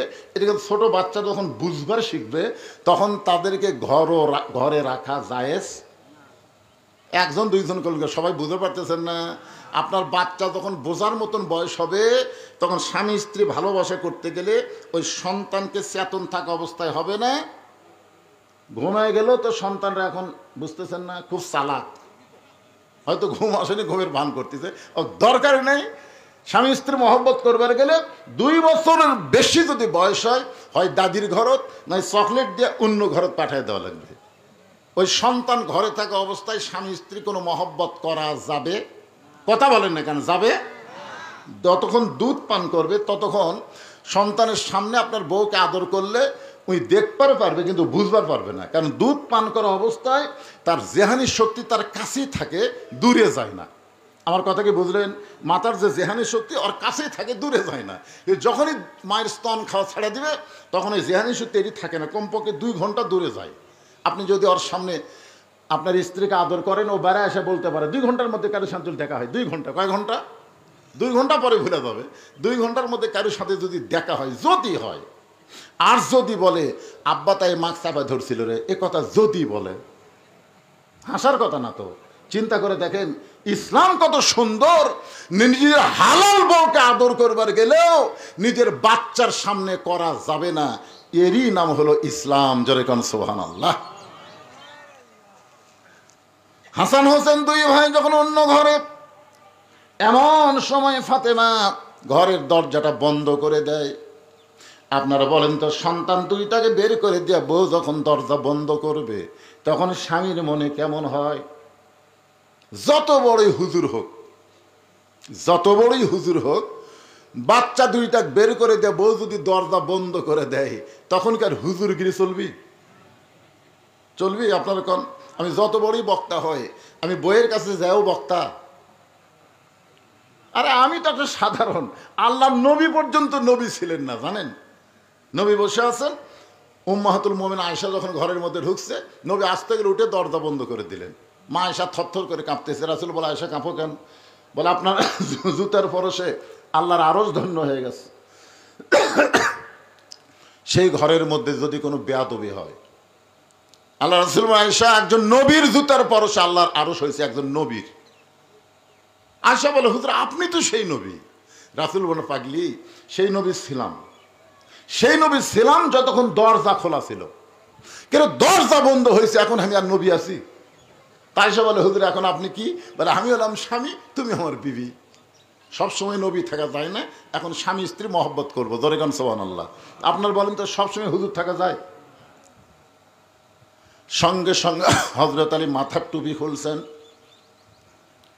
মাথার টুপি খুললে দুইটা হাত ফাতেমার দিকে যখন বাড়াইয়া দেয়, এমন সময় ফাতেমা দৌড়ে গিয়া স্বামীর বুকে মাথা ঠোকাইয়া চোখের পানি নিয়ে বলে, আর কোনোদিন সুন্দর করে সাজতে পারবো না, আর কোনোদিন সুন্দর করে হাসান হোসেনকে সাজাই দিবার পারবো না, আর কোনোদিন ঘরটাও সুন্দর করে সাজাবার পারবো না, কারণ আজকে গভীর রাত্রে ফাতেমার মৃত্যু হবে। যেই মাত্র বলেছে আজকে গভীর রাত্রে ফাতেমার মৃত্যু হবে, সঙ্গে সঙ্গে হযরত আলী পড়ে যায়। ছোট বাচ্চার মতন আলী কাঁদতেছে। কান্দার পিছনে কারণ কি জানেন? যে 6 মাস আগে নবী দুনিয়া থেকে বিদায় নিয়েছে। মাত্র কয় মাস? 6 মাস আগে নবী বিদায় নেওয়ার পরে হাসান হোসেন দুইটা ভাই এখন পর্যন্ত ওদের মুখে হযরত আলী কোনো হাসি দেখে নাই। কারণ যেখানে যায় সাহাবাদের জিজ্ঞাসা করে, আমার নানাকে তোমরা দেখছো? আমার নানাকে দেখছো নাকি? আমরা দুই ভাই নানাকে এত খুঁজি, নানাকে পাওয়া যায় না। নানা রাগ করে যে কোথায় ঢুকালো। আবু বকর বলেছেন, রে নবীর সাহাবীরা, যতদিন হাসান হোসাইন নানা নানা বলে খুঁজবে, ততক্ষণ নবীর রওজা দেখায় দিবে না, ততক্ষণ তোমরা নবীর রওজা দেখায় দিবা না। কারণ ওরা নানা খুঁজতেছে, ওরা নবী খুঁজতেছে না। খুঁজতেছে কাকে? কথা খেয়াল করে শুনবেন, যতদিন এই হাসান হোসাইন নানা নানা বলে খুঁজবে, ততক্ষণ নবীর রওজা দেখায়া দিবা না। যদি দেখায় দাও, ওরা দুই ভাই নবীর রওজার পাশে এসে এমন জোরে চিৎকার দিবে, আমার বিশ্বাস নবীর ঘুম ভেঙে যাবে। এ কথার দ্বারা আবু বকর বুঝাই দিলেন, আমাদের নবী রওজার মধ্যে মরে নাই, আমাদের নবী রওজার মধ্যে ঘুমায়া আছে। জোরেখন কথা ঠিক কি না? এই জন্য সবাই আমরা বলবো, ইসলামের আলো জ্বালায়া দিয়া নবী ঘুমায়া আসেন সোনার মদিনায়। চিন্তা করতেছে 6 মাস আগে নবী গেছে, আজকে রাত্রেবেলা যদি মাও যায়, তাহলে হাসান হোসেনকে সামাল কিভাবে দিবে? নানা রকম চিন্তায় হযরত আলী যখন কান্দে, এমন সময় ফাতেমা মুচকি হাসি দিয়া ওই স্বামীর মাথাটা উরাতের উপরে নিয়ে কপালে একটা চুমা খায়। যিনি গভীর রাত্রে মৃত্যুবরণ করবেন তিনি হাসতেছেন, আর মৃত্যুর কথা শুনে স্বামী কাঁদতেছে। ফাতেমা কপালে চুমো দিয়ে বলে, স্বামী গো, এমন করে আপনি কাঁদবেন না, কারণ আর দুনিয়াও মাজরাতুল আখিরাত, দুনিয়া থাকার জায়গা। আপনারা বলেন তো, এই যে আমরা দুনিয়াতে এত সুন্দর বাড়ি ঘর সয় সম্পত্তি, আপনাকে এখানে আসতে দেখলাম, এটা শহরের মতন দেখা যায়। এই গ্রামে এত বিল্ডিং বাড়ি দেখলাম, আসার সময় দেখলাম গ্রামগঞ্জে সাধারণত এত বিল্ডিং বাড়ি হয় না, তো আপনাকে এলাকার দেখলাম। এই যে সুন্দর সুন্দর বাড়ি যারা বানাইছেন, আপনাদের কি মনে হচ্ছে আপনারা কি এখানে থাকতে পারবেন? পারবেন তো? মশান তো ভালোই। কি দেখতেছেন ভাই? 3 তালা করছি হুজুর, আর 4 তালা রড বার করে থুছি, আর 1টা তালা করবার পারলে আমার আর কোনো টেনশন নাই। এই কয়েকটা দেখে, তখন কান্দের ফেরেশতা কি কয়, শয়তান উপর দিকে তাকাস না, নিচ দিকে তাকা, নিচ দিকে তাকা। যত উপর দিকে বিল্ডিং কর, তোর 4 তালা না, তোর জন্য হলো নিচ তালা, 1 তালাও না, নিচ। কোন তালা? তাহলে এখন আপনারা বলেন যে আমরা এই দুনিয়া থেকে থাকার জন্য না যাওয়ার জন্য? ফাতেমা বললেন, স্বামী গো, এমন করে আপনি কাঁদবেন না, এই দুনিয়া থাকার জায়গা না, এই দুনিয়া থেকে আমাদেরকে যাইতে হবে। আমি দোয়া করার কারণে আল্লাহ তাআলা আজকে গভীর রাত্রে আমার মৃত্যু দেবে। আমি দুনিয়া থেকে বিদায় নেওয়ার পর আমার 3টা চাওয়া আপনাকে পুরা করা লাগবে। হযরত আলী কান্দার বলে, ফাতেমা, দুনিয়ার জীবনে গরিব ছিলাম বলে তুমি কিছুই চাইলা না, এই দুনিয়ার জীবনে গরিব ছিলাম বলে তুমি কিছুই চাইলা না, কিন্তু মরে যাওয়ার পরে তুমি কি চাইবা ফাতেমা? আপনারা বলেন তো, হযরত আলী ধনী ছিল না গরিব ছিল? কেমন গরিব? মানে গরিবের সঙ্গে আপনি কি লিখবেন? একটা গরিব কতদূর পর্যন্ত আমাদের বাংলাদেশে আমরা গরিব দেখছি বলেন তো? আমাদের বাংলাদেশে দরিদ্র গরিব আছে না নাই? আছে, কিন্তু আলীর মতন নেই। হযরত আলী একদিন ঘুম থেকে চেতন পায়ে দেখে ফাতেমা ঘরে নাই। তাকায় দেখে হাসান হোসেন ঘুম পাড়তেছে, কিন্তু ওদের মা নাই। গভীর রাত্রে মনের মধ্যে সন্দেহ হলো, কি রে এত রাত্রে নবীর মেয়ে ফাতেমা কোথায়?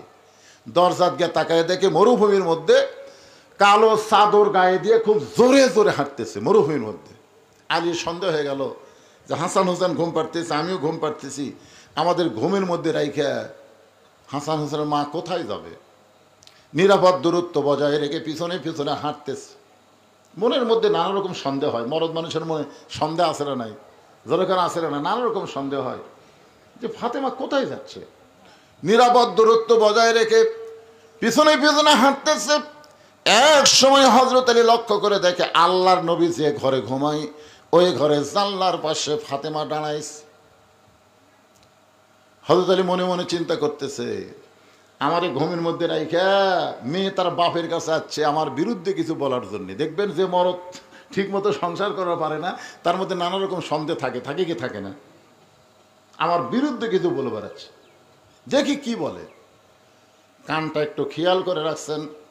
ফাতেমা ডাক দিলেন গভীর রাত্রে, বাবা, আজকে যদি আমার মা খাদিজা দুনিয়াতে থাকতো, আমি দুঃখিনী মেয়ে বাবার কাছে আসার দরকার ছিল না, কিন্তু আমার মা দুনিয়া থেকে বিদায় নেওয়ার পরে এই গভীর রাত্রে বড় কষ্ট নিয়ে আপনার জানলার কাছে মেহেরবানি করে একটু দরজা খুলে দেন। সঙ্গে সঙ্গে নবী যখন ঘরের দরজা খুলে দেয়, ফাতেমা ঘরের মধ্যে ঢোকার সঙ্গে সঙ্গে হযরত আলী দৌড়ে গিয়ে জানলার কাছে কান ফেলায় যে ঘরের মধ্যে যখন ঢুকছে, এখন বাপ মেয়ের মধ্যে কি গল্প হয় শোনার জন্যে জানলার কাছে যেই মাত্র কানটা সজাগ করে রাখে, এমন সময় আল্লাহর নবী বলেন, ফাতেমা, তুমি একা একা কেন ঘরে ঢুকছো? মা আলীকেও ঘরের মধ্যে আসতে বলো। সুবহানাল্লাহ বলেন। তুমি একা একা কেন ঢুকছো? মা আলীকেও ঘরের মধ্যে নিয়ে আয়। হযরত আলী জানলার কাছে চুম করছি, কেরি আমি জানলার কাছে, এটা রাসূল কেমনে জানলো? আল্লাহ আমাদের নবীকে এমন কিছু পাওয়ার দিয়েছেন, নবীর সামনেও যেমন দেখেন পিছনেও তেমন দেখেন। জোরে খান সুবহানাল্লাহ। ফাতেমা বলতেছে, বাবা, আমি একা একা আপনার ঘরে আইছি বাবা। হাসান হোসেন তার বাবা গভীর ঘুমে অচেতন, এমন সময় আমি আপনার কাছে আইছি বাবা, মেহেরবানি করে একটু বাতি জ্বলান, মেহেরবানি করে একটু বাতি জ্বলান। রাসূল বলে, ফাতেমা কি বলবি বল, বাতি জ্বলান লাগবে না। ফাতেমা বলতেছেন, বাবা, এতদিন বলেছি কাম হয় নাই, আজকে গভীর রাত্রে আপনাকে একটু দেখাবার চাই, মেহেরবানি করে একটু বাতি জ্বলান। নবী যখন ঘরের মধ্যে বাতি জ্বলায়, ফাতেমা 2টা হাত নবীর দিকে বাড়ায় দেয়, নেওয়ার জন্যে না দেখানোর জন্যে। নেওয়ার জন্যে হল এইভাবে হাত বাড়ায়, এটা নেওয়ার জন্যে। আমরা মনোজাত করি কিভাবে, এইভাবে না এইভাবে, পাওয়ার জন্যে। 2টা হাত বাড়ায় যদি কোনো মুসলমান মনে করে আমার মোনাজাত কবুল হয়নি, তাহলে মনে করাটাই হলো একটা গুনার কাজ।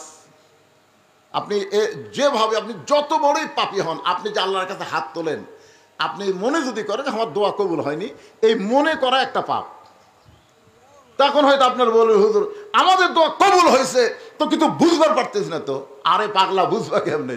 তোমার দোয়া যে কবুল হয়েছে, তোমার দোয়ার দাম হলো 500 টাকা, আর তুমি চাচ্ছ 1 টাকা। তোমার দোয়ার দাম কত? ছোট একটা বাচ্চা মায়ের কাছে বায়না দিচ্ছে আইসক্রিম খাবে, আইসক্রিম খাবে, 1 টাকার আইসক্রিম। এখন আইসক্রিম ওয়ালা আসছে, এখন দেখবে তো মা চিন্তা করতেছে আইসক্রিম খাওয়ার যদি 1 টাকা দেই, তাহলে আইসক্রিম খাবে। খাওয়ার পরে যদি সর্দি গরমি হয়, লাগতে যদি ভেড় বেড়ি বার হয়, যদি জ্বর হয়, মা কিন্তু বিশাল একটা চিন্তা করছে যে 1 টাকার আইসক্রিম কোনো ব্যাপার না, কিন্তু খাওয়ার পরে যদি আর অসুখ হয়, টাকা থাকার পরে মাকে দোকানে, না টাকা নাই, টাকা নাই, দেওয়া যাবে না। আসলে মায়ের কাছে কি টাকা নাই? যখন আছে না নাই, কিন্তু মা দিচ্ছে না কেন? দিলে বাচ্চাকে মা এত ভালোবাসে যে সামান্য আইসক্রিম খালে তো তুই মজা পাবো, কিন্তু পরের ঠেলা, এই জন্য মা 1 টাকা দেয় না। আর বাচ্চা মনে করে মা আমার কীর্পন, এই কয়ে মাটির গড়াগড়ি দিয়ে কান দিচ্ছে, সেই কান্দা। ইতিমধ্যে বাপ আছে, বাপ এসে কেন আমার নবাবজাদা নসরুল্লাহ কান দেখেন, মা বলতেছে আইসক্রিম খাবে, টাকা দেয়নি তাই কান দিচ্ছে।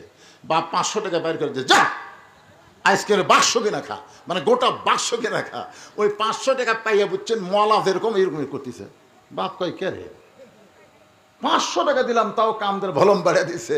মা বলতেছে তোমার বেটাকে 500 টাকা দিছ, চিনে ওকে 1 টাকা দাও। যে 1 টাকা দিছে 500 ফেলে দিয়ে 1 টাকা মারছে তো।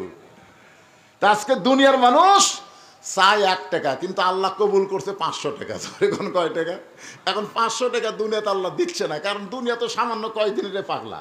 তোর দোয়া কবুল করে দুনিয়াতে দেই তো সামান্য কয়দিন তুই কি করবি? আখিরাতের জগতের শুরু আছে, শেষ নাই। প্রত্যেকটা দোয়ার রেজাল্ট আমি আল্লাহ তোমাদেরকে আখিরাতে দিয়ে দিব। তোর এখন সুবহানাল্লাহ।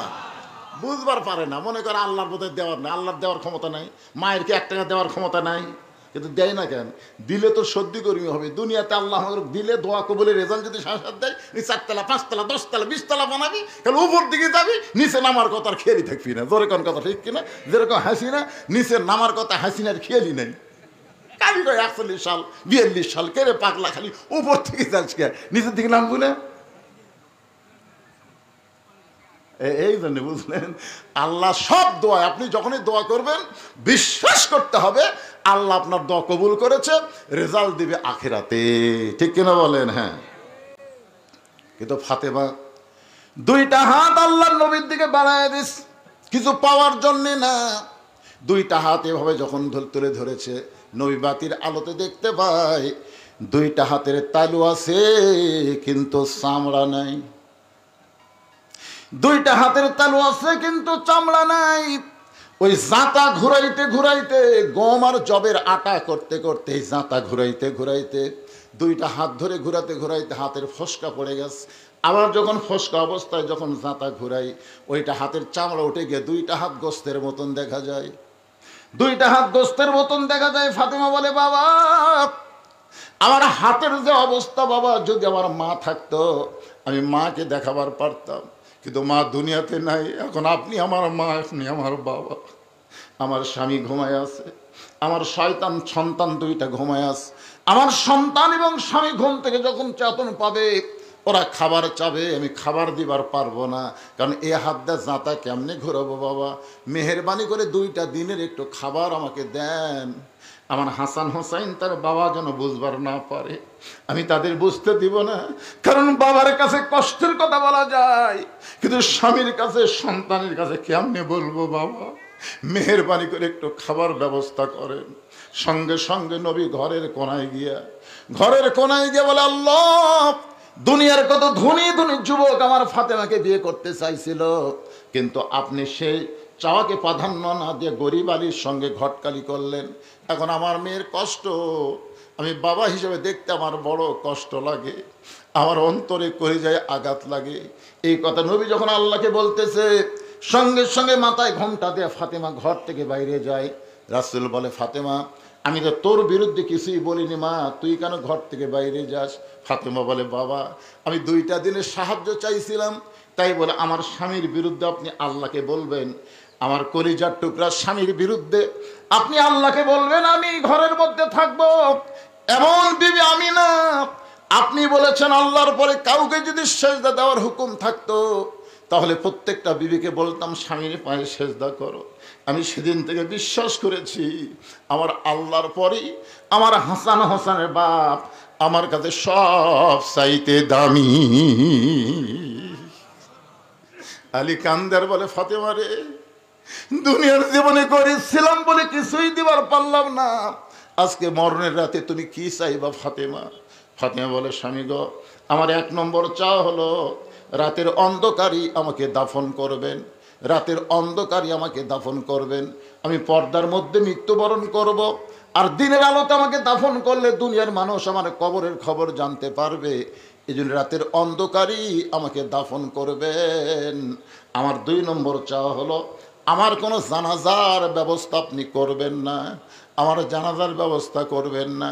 আলী বলে, ফাতেমা তুমি নবীর কলিজার টুকরা, তোমার মৃত্যুর কথা শুনে হাজার হাজার মানুষ তোমার জন্য জানাজায় শামিল হবে। ফাতেমা বলে, স্বামী গো, যদি হাজার হাজার মানুষ দোয়া করে ফাতেমা ভালো, আর আপনি যদি বলেন আমার ফাতেমা ভালো না, ওই হাজার মানুষের দোয়া দিয়ে ফাতেমার কোনো লাভ হবে না। আর দুনিয়ার তামাম মানুষ যদি বলে ফাতেমা খারাপ, আর আপনি যদি বলেন আমার ফাতেমা ভালো, এক স্বামীর সার্টিফিকেটে ফাতেমার জন্য 8টা জান্নাতের দরজা খুলে গেল। পুরুষ মানুষের জানাজা দরকার, কিন্তু মেয়ে মানুষের জানাজার কোনো দরকার নাই। আপনি শুধু দোয়া করে আমাকে দাফন করলে আমার যথেষ্ট হবে। আমার 3 নম্বর চাওয়া হলো, আমার লাশটা খাটনিতে আপনি তুলবেন না।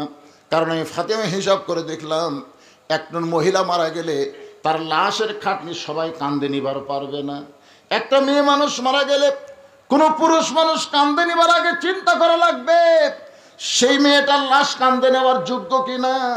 আমি ফাতেমা চিন্তা করে দেখলাম, আমার বাবা যদি দুনিয়াতে থাকতো, মরা মেয়ের লাশের খাটনি বাবা কান্দে নিবার পারতো। আমার হাসান হোসেন যদি বড় হইতো, মায়ের লাশের খাটনি কান্দে নিবার পারতো। কিন্তু আমার বাবা 6 মাস আগে দুনিয়া থেকে বিদায় হয়ে গেছে। আমার হাসান হোসেন এত ছোট, এর আগে মায়ের লাশের খাটনি কান্দে নিবার পারবে? আপনি শুধু আমার লাশটা কান্দে করে নিয়ে ওই জান্নাতুল বাকির পূর্ব কোণায় সবুজ রঙের একটা বাতি জ্বলবে, ওই বাতি বরাবর আমাকে দাফন করবেন। আপনার কবর খুঁড়তে যদি কষ্ট হয়, আপনি একান্ত বন্ধুকে বলবেন সে যেন গোপনে কবর খনন করে দেয়, কবরের খবর যেন দুনিয়ার কোনো মানুষকে না বলে। হযরত আলী আবু যর গিফারির কাছে কবর খোঁড়ার কথা বললে, আবু যর গিফারি গভীর রাত্রে কবর খুললেন।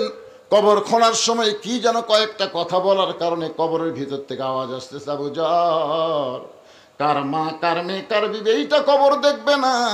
আমল যদি ভালো হয় কবর জান্নাতের বাগান হবে, আমল যদি খারাপ হয় কবর জাহান্নামের গর্ত হবে। আর এই দুনিয়া থেকেই কবরের পাথেও আমাদের জোগাড় করা লাগবে।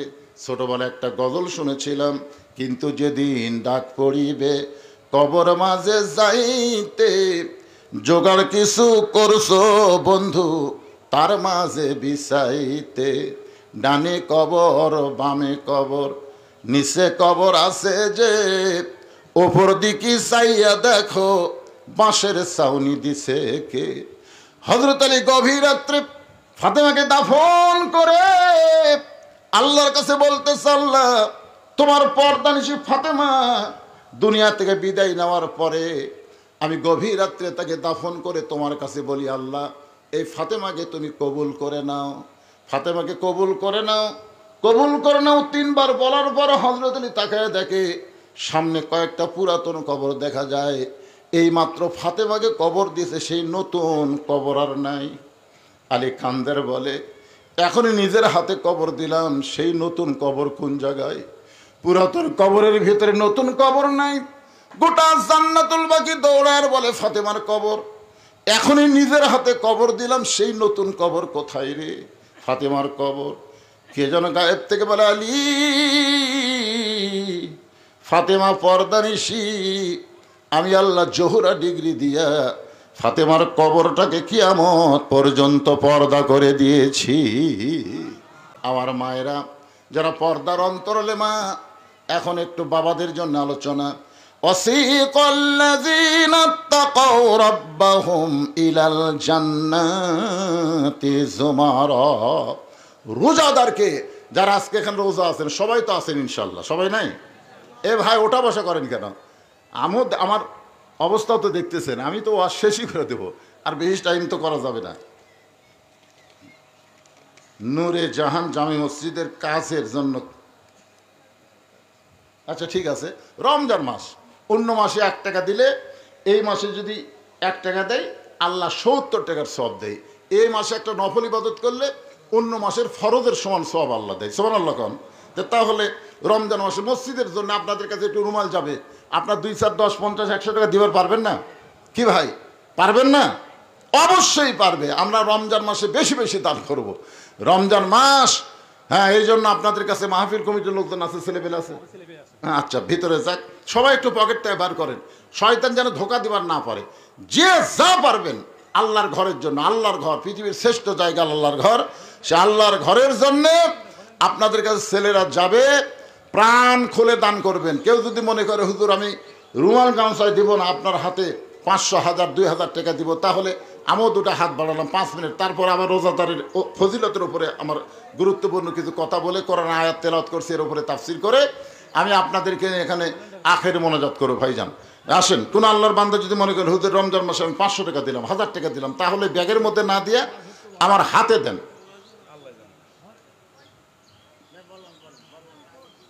দেন দেন দেন, যিনি যা পারবেন। এটা আপনাদের একটা বাড়তি সুযোগ, একটা দানের সুযোগ পাওয়া মানে একটা জান্নাতে যাওয়ার একটা রাস্তা পাওয়া। আর সখী হাবিবুল্লাহ রাসূল বলেছেন, দানকারী আল্লাহর দোস্ত। আল বাখিলু লা ইয়াদখুলুল জান্নাত, যারা বকিল হবে এরা জান্নাতে যাওয়ার পারবেন। এই জন্য সবাই আল্লাহর ঘরে দিবেন, রমজান মাসে সবাই দিবেন। দেন, এই যে মাশাআল্লাহ, আমার হাতে দে। আবু সাইদ, আল্লাহ তোমার একজন পাগল তোমার ঘরের জন্য 500 টাকা দান করেছে। আবু সাইদের দানকে আল্লাহ আপনি কবুল করেন। এরকম যদি কেউ দেন 500, 1000 টাকা, কেরে সৌদি প্রবাসী লোক আছে না, সব প্রবাসের থেকেই মাহফিল করতেছে, প্রবাসের থেকেই করতেছে না, এখানে আছে। আমার আব্দুল সালাম ভাই তো এসে গেছে, ওনার বাড়ির আঙ্গিরাই মাহফিল হচ্ছে। মাশাআল্লাহ মাশাআল্লাহ, আল্লাহ তোমার একজন বাদশা, নামও বাদশা, কামও বাদশা, 500 টাকা দান করলো। এরকম যারা 500, 1000 দিবেন আমার হাতে দিয়ে দেন তো। আমি রোজাদার, মাজুর মানুষ, অসুস্থ মানুষ, ডায়াবেটিস রোগী, দোয়া করে দেবে ইনশাল্লাহ। 3 ব্যক্তির দোয়া আল্লাহ কবুল করে। একটা হলো মাজুর, মাজলুম, মুসাফির। তা আমি তো মাজুর, তো এই জন্য আপনাদের যে দোয়া করবো ইনশাল্লাহ। দেন 500, 1000, 2000। যদি আমার মায়েরা পারে, মায়েদের ওখানে যাবেন, মায়েদের ওয়াদাজ বেশি হয়েছে তো, মায়েরা অনেক দান করবে। হ্যাঁ, ওখানে মায়েদের মধ্যে আদায় হয়, মায়েরা দিয়ে দিবেন। দানের কথা শুনে লাভ দিয়ে উঠবেন না, কোথায় যাবেন, প্যারালাইসিস হবে জানেন আপনি, লাভ দিয়ে উঠতেছে। আপনি জানেন একটা ভালো মানুষ হঠাৎ পা লড়াবার পারে না, কারণ কি? এই বেয়াদবি করার কারণে। রোজাদারের জন্য ফজিলতের ওয়াজ হবে, কোরআন আয়াত তেলাওয়াত করছি, তার আগে আপনাদের একটু সুযোগ দিলাম। আর সখী হাবিবুল্লাহ, নামাজ পড়ে আল্লাহর দোস্ত না, রোজা রেখে আল্লাহর দোস্ত না, জাকাত দিয়ে আল্লাহর দোস্ত না, কিন্তু দানকারী আল্লাহর দোস্ত। যেটা দান করবেন, জাকাত তো দেওয়াই লাগবে, কিন্তু দান ইচ্ছা করলে দিবেন, না ইচ্ছা করলে দেবেন। এই যে ইচ্ছা করে দান করতেছেন, এই দানের কারণে আল্লাহর দোস্ত হয়ে যাবেন। আল্লাহ কানা ফাসিকান, যদিও সে ফাসেক হয়। রাসূল বলেছেন, আস-সাদাকাতু তারুদ্দুল বালা ও তাজিদু ফিল উমর। দান সাদকা করলে আল্লাহ বালা মুসিবত দূর করে দেয়, আল্লাহ তার হায়াত বাড়ায় দেয়। জি, মোনারুল ইসলাম, আল্লাহ তোমার একজন বান্দা 500 টাকা দান করেছে। আল্লাহ দানকে আল্লাহ আপনি কবুল করেন। আল্লাহ নেক নিয়ত নেক আশা পরাক, আল্লাহুম্মা আমিন। এই আদায় তো মাহফিলের জন্য না, মসজিদের জন্য। হ্যাঁ, এই মাহফিল মনে করেন যে প্রবাসীরা মাহফিল করতেছে, এই মাহফিলের জন্য না, মসজিদের জন্য। আপনারা মনে করেন যে টাকা বোধহয় নিয়ে এতে মাহফিলের খরচ না, মাহফিলের খরচ না, আল্লাহ আপনারা মসজিদের জন্য দেন। মসজিদ আল্লাহর ঘর, রমজান মাসে মাশাআল্লাহ মিন্টু নামে আল্লাহর একজন বান্দা 500 টাকা দান করলো। আল্লাহ দানকে কবুল করেন। যে নিয়তে দান করছে, বাপ মা কবরে নাই, আপনাদের বাপ মা দুনিয়া থেকে বিদায় নিয়েছে, বাপ মার জন্য দান করেন না কেন আল্লাহর ঘর মসজিদে?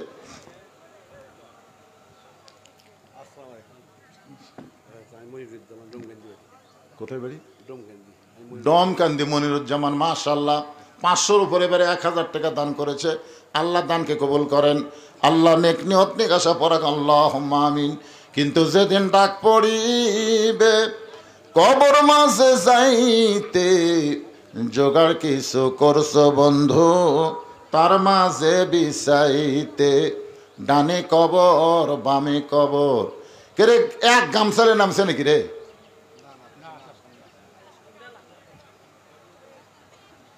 এ ভাই বসেন, আদায়ের কথা শুনলে কিছু লোকের কি ব্যারাম ধরে। দিবেন না, অসুবিধা কি? আপনি না দিলে কি জোর করে নিবে? উঠা যাবেন কেন?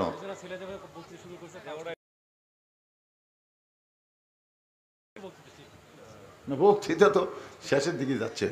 আদায় আপনার নিয়ত ছিল আদায়ের কি নিয়ত আছিল?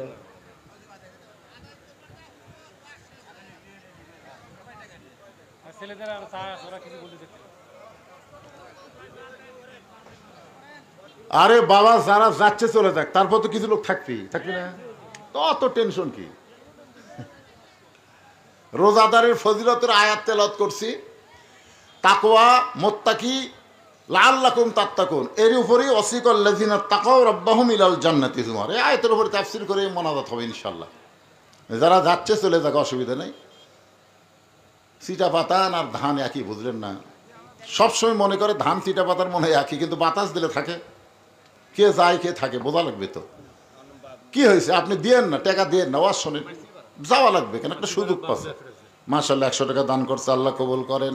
একটু জিকির করেন, লা ইলাহা ইল্লাল্লাহ, লা ইলাহা ইল্লাল্লাহ, জোরে লা ইলাহা, লা ইলাহা ইল্লাল্লাহু মুহাম্মাদুর রাসূলুল্লাহ সাল্লাল্লাহু আলাইহি সাল্লাম। আল্লাহ তাআলা রোজাদার বান্দা বান্দীদেরকে হাসরের ময়দানে জান্নাতের দিকে ধাক্কায় ধাক্কায় নিয়ে যাবে। সুবহানাল্লাহ। আচ্ছা, ধাক্কানোর কথা শুনে সুবহানাল্লাহ বলেন। আপনারা বলেন তো, টাইমে লিয়ে যাওয়া, ধাক্কায় লিয়ে যাওয়া, এ দুটো এক?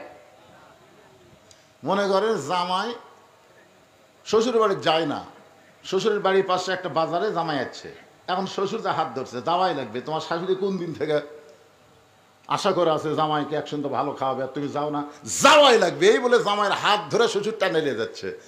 আপনারা বলেন তো, এর মধ্যে আলাদা একটা মহব্বত আছে না নাই?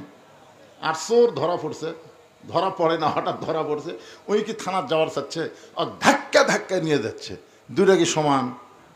কিন্তু এখানে আল্লাহ বলতেছেন, ওয়াসিকাল্লাযিনা তাকাউ রাব্বাহুম ইলাল জান্নাতি যুমারা, রোজাদার বান্দা বান্দীদেরকে আল্লাহর ফেরেশতারা ধাক্কায়া ধাক্কায়া জান্নাতের দিকে নিয়ে যাচ্ছে। আসলে আমারও তো মাথা খেলে না। পরে আয়াতের তাফসিরে দেখলাম যে প্রত্যেকটা রোজাদার বান্দা বান্দির জন্য জান্নাতের মূল দরজা থেকে ৭০,০০০ দরজা নির্মাণ করা হবে তাদেরকে অভ্যর্থনা সম্বর্ধনা দেওয়ার জন্য। জোরে কান সুবহানাল্লাহ। মনে করেন প্রধানমন্ত্রী যদি আমাদের বগুড়াত আসে, তাহলে সিরাজগঞ্জ থেকে কিন্তু যমুনার পার থেকে কিন্তু গেট সাজান থাকে না, বগুড়া আসতে প্রধানমন্ত্রী, তাহলে এতগুলো দরজা কি জন্যে? তাকে সম্বর্ধনা দেওয়ার জন্যে। তো রোজাদার বান্দাবান্দিকে আল্লাহ এতই পছন্দ করবে, যাদেরকে জান্নাতের মূল দরজায় নেওয়ার আগে ৭০,০০০ দরজা আল্লাহ তাআলা নির্মাণ করবে। প্রত্যেকটা দরজা যে রোজাদার মনে করবে এটাই জান্নাত। মানে দরজা এত সুন্দর, বুঝলেন, চাকচিক্যময় দেখে ঠস করে বসে পড়বি। ফেরেশতার বলবে, বসলেন কেন? বলে, জান্নাত পাশে নিয়ে।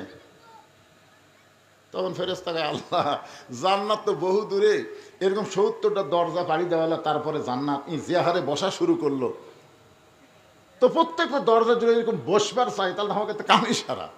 তা আল্লাহ বলে, ফেরেশতা যখনই বসবার চাবি তখনই মারবা ধাক্কা, মানে বসার টাইম যেন না পায়, ওই বসার টাইমে ধাক্কা দিবে, আর এক দরজা আবার বসে আর ধাক্কা, এই ধাক্কায় ধাক্কায় ৭০ দরজার পাড়ি দিয়ে যখন জান্নাতের মূল দরজায় যখন রোজাদাররা আসবে, অফতিহাত আবওয়াবুহা وقال لهم خزنتها سلام عليكم طبتم فادخلوها খালিদিন। আল্লাহু আকবার।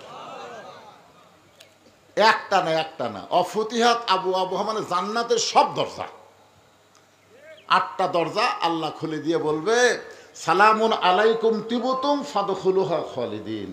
রে রোজাদারেরা, তোমরা আমাকে না দেখে সারাদিন কত কষ্ট করে রোজা রেখেছো, আমি আল্লাহ তোমাদের রোজার মুত্তাকি দেখে তোমাদের জন্য 8টা জান্নাতের দরজা খুলে দিলাম, তোমার চিরস্থায়ীভাবে জান্নাতের মধ্যে থেকে যাও। জোরে কান সুবহানাল্লাহ। সঙ্গে সঙ্গে রোজাদার কি বলবে? রোজাদাররা বলবে, ক্বালুল হামদুলিল্লাহিল্লাযী সাদাকানা ওয়া'দাহু ওয়া আওরাসানাল আরদ। আপনার মনোযোগ দিয়ে শুনতেছেন না। রোজাদাররা তখন কি বলবে? যে আল্লাহ আপনি জান্নাতের দরজা খুলে দিছেন, আর আমরা জান্নাতের মধ্যে প্রবেশ করব, এমন জান্নাতের লোভী আমরা না। আপনি জান্নাতের দরজা খুলে দিছেন আর আমরা দৌড় দিয়ে জান্নাতে প্রবেশ করব, সেরকম লোভী তো আমরা না। অকালুল আলহামদুলিল্লাহিল্লাযী সাদাকানা ওয়া'দাহু ওয়া রাসানাল আরদ। আপনি দুনিয়াতেই তো আমাদেরকে জান্নাত দেওয়ার ঘোষণা করছিলেন, সেই ঘোষণা অনুযায়ী আজকে জান্নাতের দরজা খুললেন। আপনি কি মনে করছেন আমরা জান্নাতের মধ্যে প্রবেশ করব? ফেরেশতারা কয় কে রে, এরা মানুষ নাকি? জান্নাতের দরজা খোলা হলো, যে জান্নাতের তাকালেই ভিতরে খালি লোভ আর লোভ এসে জড়ো হবে, আর দেখার পরে কয় আমরা জান্নাতে প্রবেশ করব না। আমরা এত লোভী না।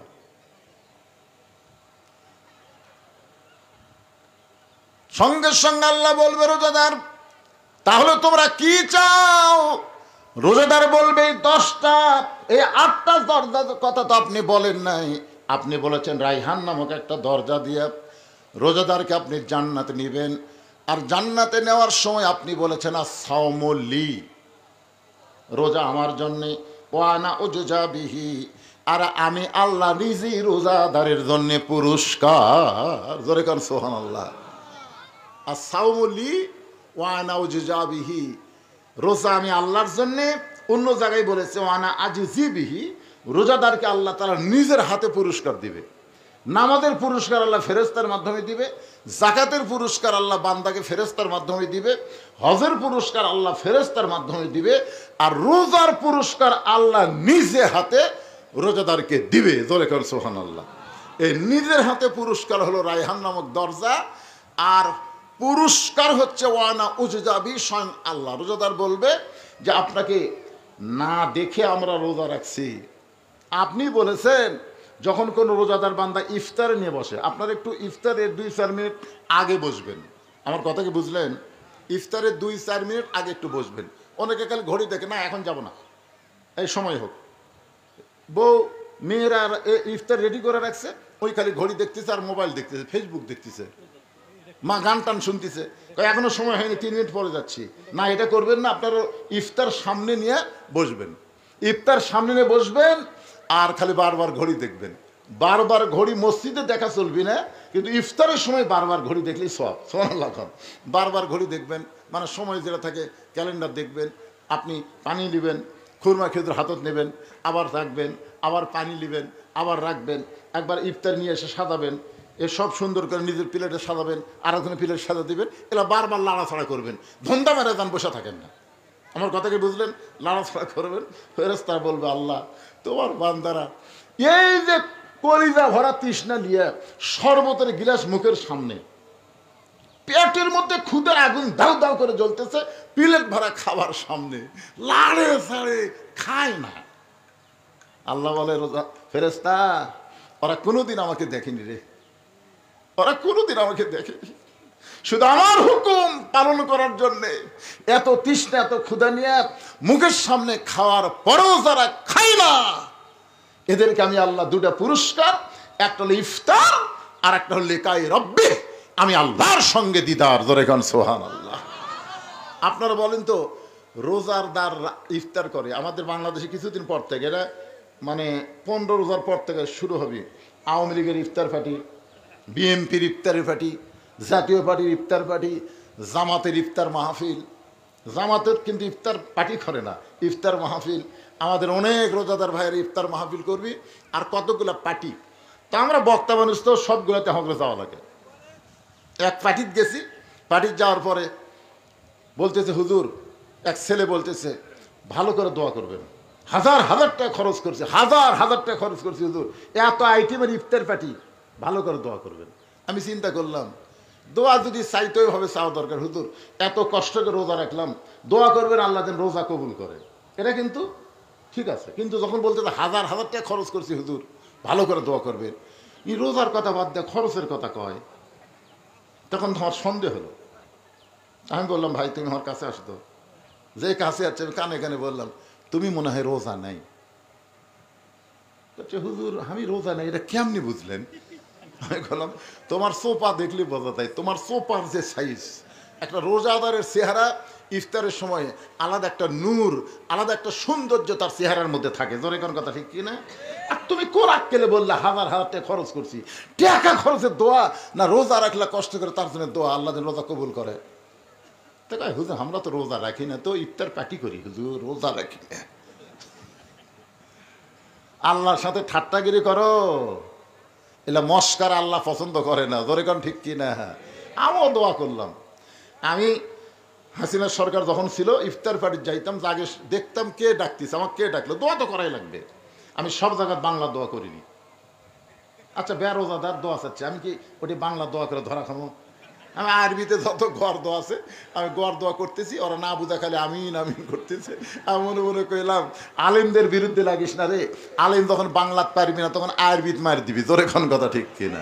তো আল্লাহ চাহিতো এই বিপদ থেকে আল্লাহ আমাদের হেফাজত করছে। আগামীতে রোজা না রেখে কোনো ইফতার পার্টি দিবেন না। ইফতার হতে আল্লাহর অত্যন্ত পছন্দ। আল্লাহ বান্দাকে বান্দিকে জান্নাতের একটা নিয়ামত ইফতারের সময় দেয় রোজাদার যারা। জোরে কোন কথা ঠিক কিনা? আর একটা হলো লিকাই রব্বি, আল্লাহর সঙ্গে দিদার। আল্লাহ তাআলা আমাদের সকলকে কবুল করুক। ভাইজান আমি যখন উঠছি তখন 2টা বাজে, আর এখন বাজতেছে 3টা 35। দীর্ঘ সময় কথা বললাম রোজা রাখা অবস্থায়, এত লম্বা কথা বলা আসলে উচিত না, ডায়াবেটিস রোগী আমি, তারপরে বললাম। আল্লাহ আমাদের সবাইকে কবুল করুক। আমাদের না পারা যাবে না, ভিতর থেকে শুকে গেছে, এটা চাওয়া যাবে না। শোনেন আমি কথাটা বলি, যাবে না তো, কারণ জোর করলে হবে না। তাহলে আমাকে বলা হচ্ছে, শোনেন আমাকে খালি বলছে যেহেতু দোয়া করে দিবেন, দোয়া করে দিবেন। দোয়া অনেক মাহফিলে মানুষ চাচ্ছে একটু দোয়া করে দেন। আমি তো এত দীর্ঘ সময় খালি প্রবাসী বান্দারা যারা দেশে বিদেশ থেকে আমার ওয়াজ শোনে তাদের চাহিদার কারণে এই দাওয়াতটা আমি নেইনি। এই দাওয়াতটা আমি নেইনি, আমার সাথে আর একটা মোবাইলও যোগাযোগ করেনি। আমি দাওয়াত নেই আসর থেকে ইফতার, আসর থেকে ইফতার, কিন্তু এরা ইফতার দিবি না মানুষও, এই জন্য আগে ভাগে কাম শেষ করবি। এই দাওয়াতটা আমি নেইনি, লিখে আমার মাদ্রাসার মহতামিম। কথাটা বুঝলেন না? কারণ রোজার মাসে এই যে ইফতারের আগে কিছু ওয়াজ করে ছেড়ে দেবে, এটা একটা সিটারির মতন মনে হয়, তাই হয় না? যে ভাই এই এতগুলো রোজাদার আসলো, তাদের সামনে আমি কিছু না দিয়ে বললে 2টা করে খুরমা খেজুর একটু সামান্য ইফতারি দিলে, ইফতারি কিন্তু আলাদা একটা বিশাল সওয়াব আছে। জোরে কোন কথা ঠিক কিনা? কারণ টাকার দিকে দেখলে হবে না, তো বিশাল একটা সওয়াব আছে। তো যাই হোক, এইরকম রোজা অবস্থায় বক্তাকে চিল্লানো কঠিন, কথা বলাও কঠিন। অন্য সময় হলে এতক্ষণে বলতাম 2 গ্লাস পানি দাও, একটু পানি খাই, আবার 8.5 ঘন্টা বাড়াই দিলাম। কি বক্তারা কি জন্য 8 ঘন্টা বাড়ায়, 10 মিনিট বাড়ায়, তখন তার বললে কোনো সমস্যা নেই। আমার এখনও ইফতার হতে আরও 2 ঘন্টা বাকি আছে। চিন্তা করছেন এই 2 ঘন্টা আমাকে ধৈর্য নিয়ে থাকতে হবে। আপনার দোয়া করে, অসুস্থ মানুষ যে ডায়াবেটিস রোগী ভিতরে শুকে যায়, যাটুকু বললাম এখন দোয়া হবে। আস্তাগফিরুল্লাহ, সকলে পড়ে আস্তাগফিরুল্লাহ, আস্তাগফিরুল্লাহ রব্বি মিন কুল্লি জামবি ওয়া আতুবু ইলাইহি, লা হাওলা ওয়ালা কুওয়াতা ইল্লা বিল্লাহিল আলিয়্যিল আযীম। আল্লাহুম্মা আমিন। আল্লাহুম্মা আনতাস সালাম ওয়া মিনকাস সালাম, তাবারাকতা ইয়া যাল জালালি ওয়াল ইকরাম। আল্লাহ তোমার বান্দা আব্দুস সালাম, আল্লাহ তার বাড়ির আঙ্গিনায়, আল্লাহ সে প্রবাসী থাকে, বিশিষ্ট ব্যবসায়ী, তার আহ্বানে অনেকগুলো প্রবাসী মিলে আজকে দিনের বেলা রমজান মাসে এই সুন্দর আয়োজন করেছে। আল্লাহ মেহেরবানি করে আজকের মাহফিল আমাদের সকলের হিদায়াতের জন্যে, নাজাতের জন্যে, জান্নাতের জন্যে আল্লাহ কবুল করো। এই মাহফিলের শুরু থেকে শেষ পর্যন্ত যত আলোচনা হইল, এর মধ্যে যদি ত্রুটি হয়, ভুল হয়, মাফ করে দিও। এর যা হাদিয়া মঞ্জুর করো। সোনার মদিনায় নবী পাকের রওজা মুবারকে আল্লাহ কবুল করো।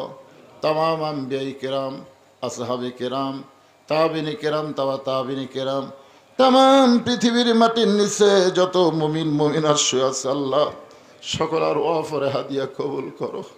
আল্লাহ আমরা যারা হাত তুলেছি, আমাদের মা বাবা দুনিয়া থেকে কবরে চলে গেছে, রমজান মাসে কবরবাসীদেরকে আল্লাহ রহমত করে। আল্লাহ আমাদের আপনজন মা বাবা যাদের কবরে গেছে, আল্লাহ কবরকে জান্নাতের টুকরা বানিয়ে দাও। আল্লাহ আমার মা বোনেরা পর্দার অন্তরালে বসে বসে ওয়াজ শুনেছে, আবিদা সালিহা পর্দার হিসেবে কবুল করে। মা ফাতেমার চরিত্র দান করে দাও। আল্লাহ আমার সঙ্গে হাত তুলে আমিন আমিন যারা করে, কে কোন নিয়তে হাত তুলেছে, আল্লাহ সকলের রোজাকে কবুল করো। আল্লাহ রায়হান নামক দরজা দিয়া জান্নাতি কবুল করে তোমার দিদার আমাদের সকলেরকে নসিব করো। আল্লাহ অনেকে আরও কথা শুনতে চাচ্ছিল, কিন্তু আল্লাহ শারীরিক অবস্থার কারণে যতটুকু বলেছি বক্তা এবং শ্রোতা সকলকে আমল করার তৌফিক দাও আল্লাহ। যারা কষ্ট করে মেহনত করে এত সুন্দর আয়োজন করেছে তাদের সকলকে জান্নাতি মানুষ হিসেবে কবুল করো। আসমানের বেলা আসমানে নাও, জমিনের বেলা জমিনে ডাবায় দাও। কোরআন নাজিলের মাস রমজান মাসে আমাদের কোরআন মোতাবেক চলার তৌফিক দাও আল্লাহ। কোরআনের বিজয় দাও। আয় আল্লাহ তাআলা গোটা বাংলাদেশের প্রতি রহমত বরকতের দরজা খুলে দাও। সবাইকে মিলেমিশে মহব্বতে বসবাস করার তৌফিক দাও।